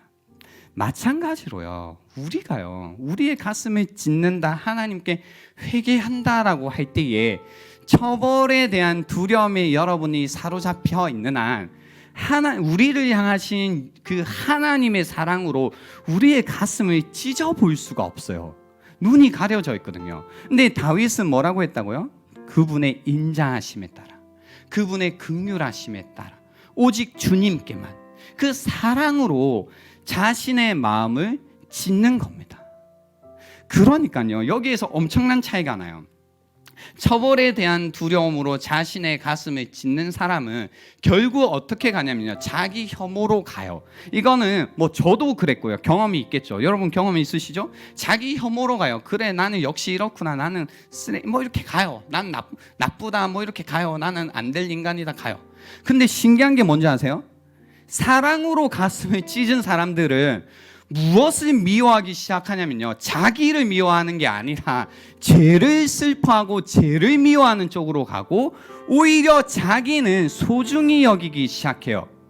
그리고 자기를 미워하기보다 이렇게 제약된 나를 사랑해 주시는 하나님, 그분의 사랑으로 인하여서 자기를 훨씬 소중히 여기는 쪽으로 가더라는 겁니다. 너무너무 신기하죠. 그래서 제가 이 말씀을 이렇게 다 정리한 다음에 제가 신뢰할 수 있는 사람에게 물어봤어요. 너 언제 얘기했니? 이제 물어본 다음에 물어봤어요. 어떻게 얘기했어? 막 이야기했죠. 예전에 제가 교회를 다녔지만 하나님을 잘 모르고 있었다고. 근데 갑자기 우리 집안이 힘들어졌대요. 아빠가 갑자기 퇴직하게 되시고 퇴직금 어떻게 모아가지고 사업을 했는데 사업이 망하고, 그래서 너무너무 집안 형편이 어려워지니까, 여러분 아시죠? 경제적인 어려움은 한 가지 어려움이 아니잖아요. 모든 관계적인 상황적 어려움을 다 끌고 와요. 그래서 무서운 거예요. 그래서 그 상황이 되니까 굉장히 힘들었대요. 그러니까 어떤 마음이 들었냐면 그냥 하나님께 기도해보자, 하나님께 도움을 구해보자라는 마음이 그제서야 들었대요. 모태신앙이었는데. 그래서 하나님께 기도하기 시작해요. 하나님 도와달라고, 하나님께 도와달라고 기도하는 시간을 가진 거죠. 근데 그 가운데 이제 이 친구가 어떤 일이 있었냐면 그 이빨이 너무 아픈 일이 있었어요. 그래서 치과에 가서 진료를 받았는데 치료비가 얼마가 나왔냐면 40만 원이 나온 거예요. 근데 이빨이 아프지만 그 돈을 지금 줄 수 없는 부모님께 말을 못 하는 거예요. 그러니까 이빨이 아파서 그거 붙들고 하나님께 기도하는 겁니다. 하나님, 이빨이 너무 아프다고. 근데 40만 원이 필요한데 돈이 없다고 어떡하냐고 기도를 했대요. 기도가 마치고 갑자기 그 같은 교회 다니시는 집사님이 찾아와서 나중에 봉투를 하나 주더래요. 자기가 기도하는데 왠지 하나님이 너에게 이 돈을 주라는 것 같아서 그냥 주는 거니까 그냥 받아달라고. 그래서 그 봉투를 받고 이게 뭐지 싶어서 이제 화장실에 갔대요. 화장실에 가서 이렇게 얼마가 들었지? 궁금하다 안 하다? 너무너무 궁금하다. 그래서 이렇게 탁 열어서 꺼내봤는데 얼마가 있었냐면 40만 원이 있었대요. 40만 원이. 그래서 그때 그 친구가 하나님께서 정말로 계시고 그분이 나와 함께 하시고 나의 이 모든 것들을 지켜보고 계시구나라는 걸 느끼는 순간 그 하나님의 사랑이 너무너무 느껴져서 그날 밤에 뭐 했는지 아세요? 감사한 게 아니라 회개를 했대요. 회개를. 하나님의 사랑으로 자기의 마음을 찢은 겁니다. 회개를 했대요. 자기가 지금까지 살면서 지었던 죄들을 한 번도 그런 거 안 해봤대요. 하나님 앞에 하나씩 기도하면서 회개하기 시작했대요. 그 회개 가운데 나중에 기도가 마쳤을 때 밤새도록 회개하고 마쳐서 마음 가운데 기쁨이 충만했다는 거예요. 충만했다. 그래서 제가 요거 설교 준비하면서 안 게 있잖아요. 처벌에 대한 두려움으로 회개를 하면 어디로 간다? 자기 혐오로 가고, 사랑으로 가슴을 찢고 회개를 하면 자기는 사랑하고 쟤는 미워하는 쪽으로 간다고 했잖아요. 그래서 물어봤죠. 낚시 질문이지. 그래서 너는 그렇게 회개할 때 너가 싫었어? 그 죄를 볼 때 싫었어? 라고 물어봤더니 아니래요. 이런 나도 사랑해 주시는 하나님 사랑에 너무 감동이 됐대요. 그리고 나 이렇게 살면 안 되겠다라는 마음 가운데 그 뒤로부터는 하나님 말씀대로 어떻게 하면 살 수 있을까라는 고민을 하고 자기가 어렸을 때부터 들어오던 일들을 하나씩 제대로 하기 시작했대요. 맨날 예배 시간 늦었는데 예배 시간부터 제대로 나오기 시작하고, 기도하는 시간 없었는데 기도하는 시간 가지기 시작하고, 교회에서 하는 사역들을 이제 마음을 다해서 하나씩 해가기 시작했대요. 그렇게 하나님께 순종하는 삶으로 나아갔다고 하더라고요. 저는 제가 발견했던 어떤 원리, 그리고 이런 원리 가운데 실제로 하나님 앞에 회개했던 사람들의 삶, 이것이 결코 특정 인물들을 향한 하나님의 메시지가 아니라고 생각합니다. 우리 모두에게 주시는 하나님의 메시지라고 생각합니다. 여러분, 이 시대를 살아가시면서 자꾸 뭔가 무거운 마음은 계속 더해지고 멍해지고 이제 내가 슬픈지 괴로운지 아픈지 기쁜지도 모르는 상태에서 살아가고 계시다면, 그 몸 모를 그 깊은 마음속에 있는 죄책감과 죄의식 가운데 여러분이 지내고 계시다면, 오늘 이 시간부터 다시 하나님의 사랑으로 여러분의 마음을 찢으시고, 그 찢어짐 가운데 하나님의 그 은혜가, 긍휼하심이 그 마음 가운데 흘러 들어갈 수 있도록 하시라는 겁니다. 그렇게 할 때만 여러분이 다시 그리스도인으로서 이 세상에서 살아가게 된다는 겁니다. 다시 하나님의 영광을 위해서 살아가게 된다는 겁니다. 여러분이 받으셨던 하나님의 사명을 위해서 다시 용기 있게 뛰어들게 될 거다라는 겁니다. 그렇게 할 때에 우리가 이 세상에서 하나님의 사람으로 정말로 사는 것처럼 기쁨 가운데 살아가게 될 것이다라는 겁니다. 그렇게 우리가 함께 회개할 수 있으면 좋겠고, 그렇게 회개하는 마음 가운데 하나님께서 여러분을 그냥 홀로 내버려 두지 않으시고 그 마음을 보듬어 주시고 위로해 주시고 새로운 영을 창조해 주시는 이 시간이 될 수 있으면 좋겠습니다. 시간을 드리겠습니다. 오늘 들었던 말씀을 한번 묵상해 보십시오. 나에게는 회개하는 삶이 있었는가? 그리고 나는 무엇으로 내 가슴을 찢고 있었는가? 나는 내 죄를 보고 있었나? 내 죄를 고백하고 있었나? 내 죄를 슬퍼하고 있었나? 죄를 미워하고 있었나? 이 사실을 한번 여러분에게 성찰해 보시는 이 시간이 되면 좋겠습니다. 시간 드리겠습니다.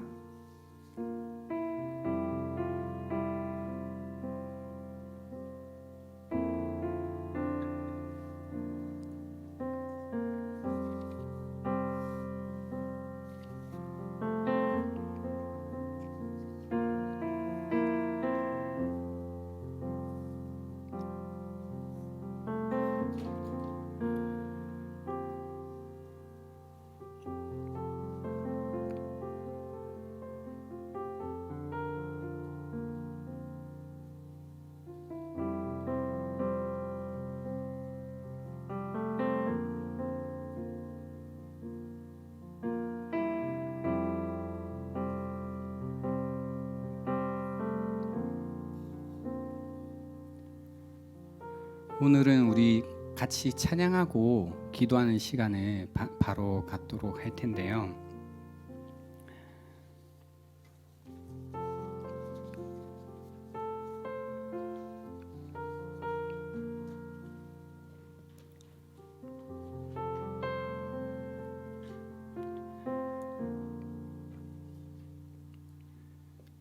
우리 이 시간 찬양할 때에 긍휼이 풍성하신 그 하늘 아버지, 그 품으로 나아가는 시간이 될 수 있으면 좋겠고, 그 품 안에서 우리의 마음을 고백할 수 있는 시간이 되면 좋겠습니다. 함께 찬양하시겠습니다.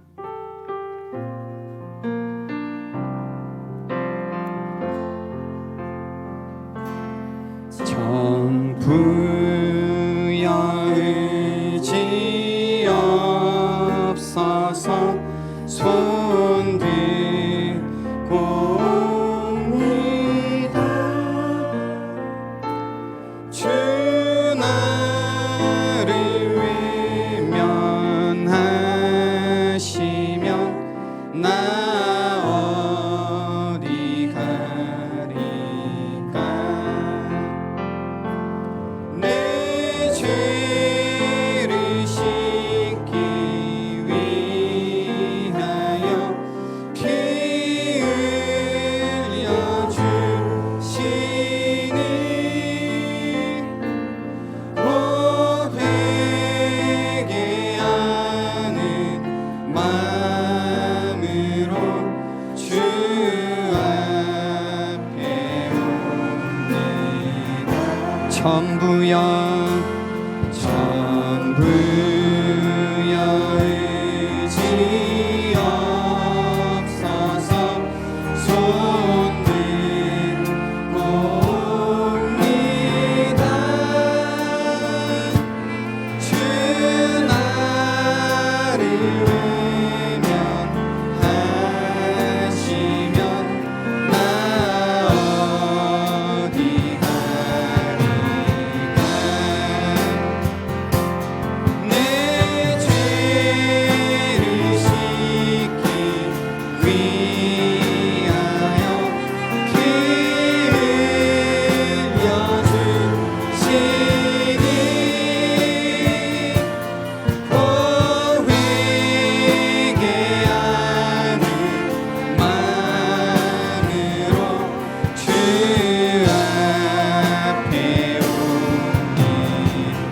전부터 계신 전부터 계신 주께서 영주 그 영혼을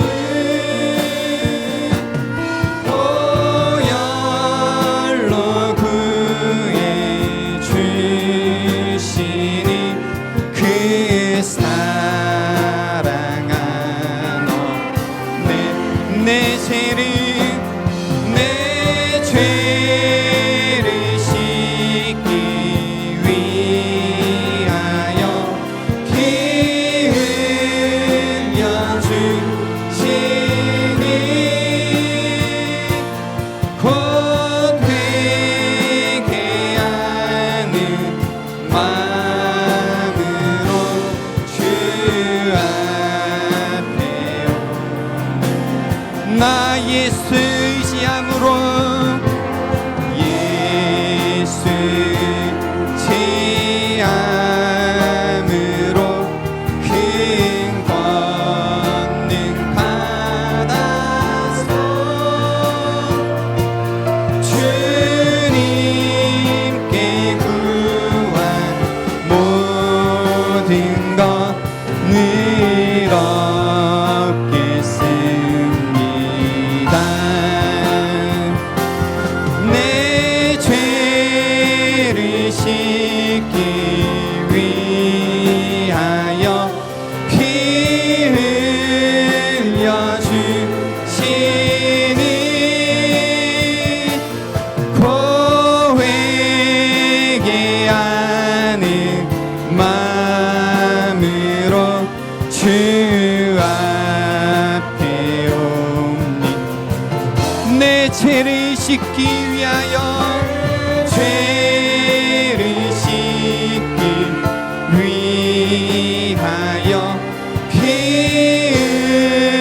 흘려 주시니 곧 회개하는 마음으로 주 앞에 오니 우리 이 시간 주여 외치고 기도할 때 주님 내가 주님의 사랑에 의지하여 주님 앞으로 나아갑니다. 주님의 사랑으로 나의 마음을 깨어주시고 찢어주시고 다시 한번 회개하는 이 시간이 되게 해달라고 주여 함께 외치고 기도합니다. 주여 오 주여 이 시간 우리가 다시 한번 주님의 사랑을 의지하여 주님께로 나아갑니다. 오 하나님이여 주의 인자를 따라 내게 은혜를 베푸시고 주님의 긍휼을 따라 이 시간 나의 죄악을 지어 주시옵소서. 주님 이 시간 우리의 마음을 무겁게 하고 짓누르게 있는 그 모든 죄의식과 죄책감 가운데 주님 내가 책임질 수도 없는 그 모든 무거운 죄책감 가운데 다시 한번 주님 그 죄를 보게 하시고 그 죄에 대한 책임이 나에게 있음을 고백하게 하여 주시고 다시 한번 내 마음을 찢고 하나님 앞에 나아가 하나님 그 죄가 나의 죄였음을 주님 내가 죄인임을 주님 내가 잘못했음을 고백하는 이 시간이 되게 하여 주시옵소서. 주님 다시 한번 나의 마음을 주님의 사랑으로 찢게 하여 주시옵소서.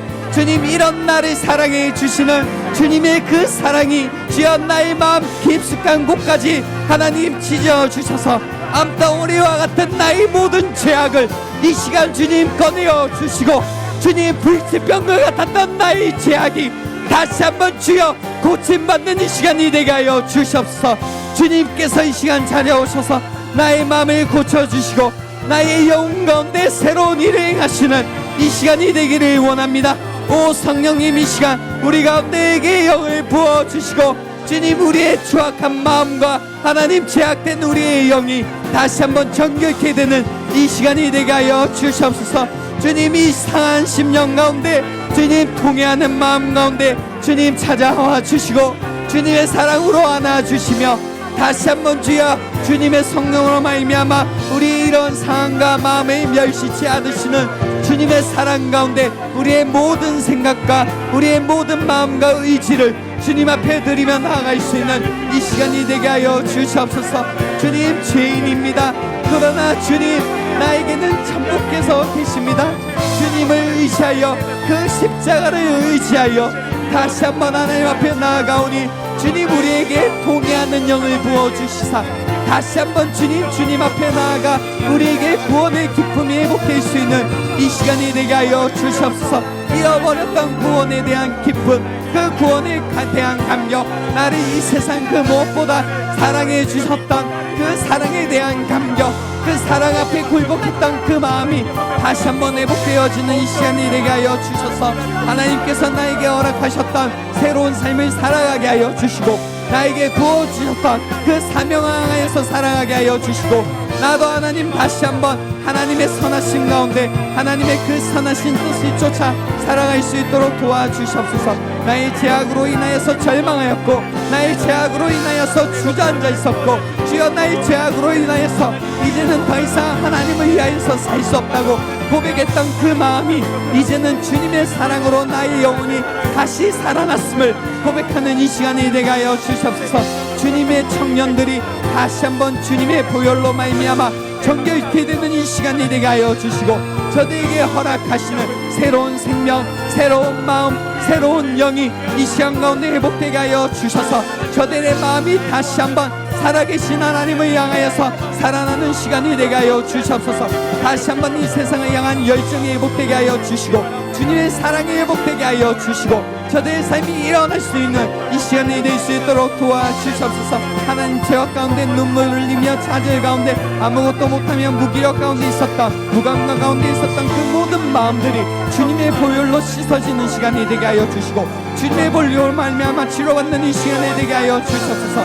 주님의 보혈은 우리의 죄악된 가장 깊은 마음과 어둠까지 찾아오셔서 우리를 세우시고 우리를 부활시키시고 우리를 새롭게 하실 수 있음을 믿습니다. 완전히 죽어버린 나의 마음도, 완전히 어두워진 나의 삶도 주님께서 찾아오시며 다시 한번 빛이 날 수 있고, 다시 한번 일어날 수 있고, 다시 한번 살아날 수 있음을 이 시간을 통해서 기도하니, 주여 우리를 살려주시고, 주여 우리를 다시 한번 새롭게 하여 주시고, 다시 한번 우리 마음 가운데 부흥이 일어날 수 있도록 도와주시옵소서.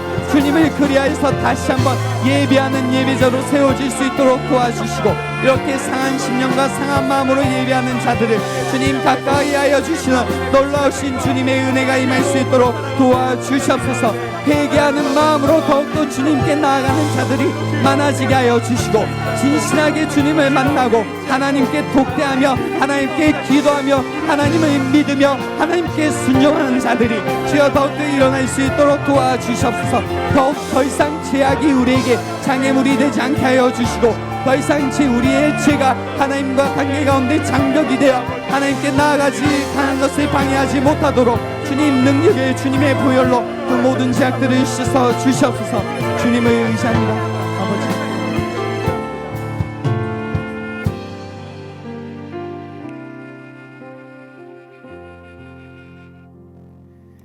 하나님 아버지, 감사합니다. 우리에게 회개하라는 메시지를 주심에 감사합니다. 비통해하라고, 나를 싫어하라고, 미워하라고, 좌절하라고, 어둠 가운데 꼬꾸라지라고 주신 말씀이 아니라, 죄악으로 인하여서 넘어져 있던 자리에서 일어나라고, 죄악으로 인하여서 하나님께 가까이 나가지 못하고 있던 그 외로움의 자리에서 가까이 오라고, 다시 살아나라고, 다시 삶을 살라고, 다시 힘을 다하여 사랑하라고 주신 말씀임을 믿습니다. 다시 한번 우리의 심령 가운데 회개의 영을 주셨사오니 주님, 이 마음 붙들고 하나님께 기도할 때에 우리 안에 다시 한번 놀라우신 그 하나님의 사랑으로 우리의 마음을 찢게 하여 주시고, 그 가운데 하나님의 사랑으로 인하여서 찢어진 마음 가운데 암처럼 불치병과 같았던 우리의 삶이 온전히 치료되게 하여 주시고, 다시 한번 새로운 삶을 살아갈 수 있도록 도와주시옵소서. 각자 고민하고 있고 붙들고 고심하고 있는 죄악의 문제들이 있음을 고백합니다. 주님, 그 자리 자지 마라 찾아가셔서 주님의 보혈로 정결케 하여 주시고 깨끗게 하여 주시고 주님께서 그 모든 죄악을 용서하여 주시기를 간절히 소원하옵고 주 예수 그리스도의 이름으로 기도드립니다. 아멘.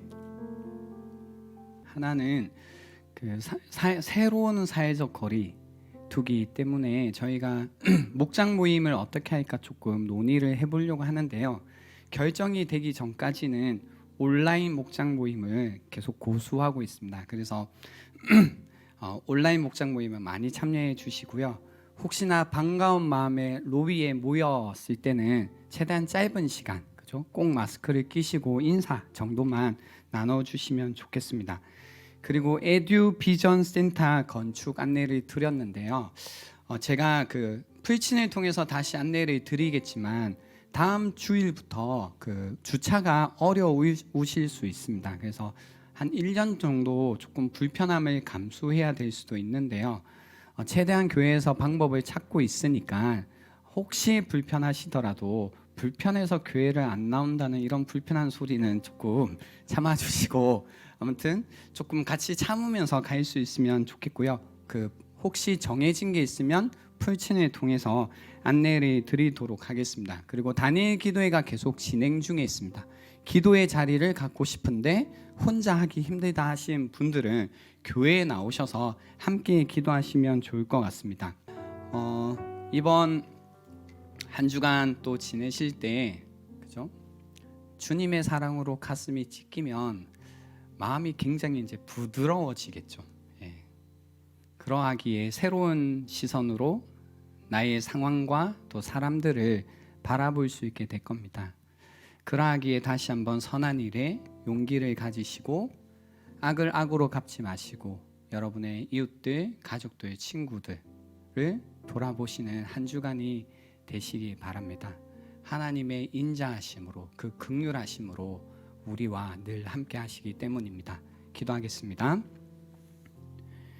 지금은 구원자 되시는 예수 그리스도의 은혜와 하나님 아버지의 변함없는 사랑과 성령님의 위로 교통 함께 하심이 이 자리에 머리 숙여 다시 한번 주님의 인자하심과 긍휼하심에 따라 살겠다고 결단하는 자들에게 지금부터 영원토록 함께 있을지어다.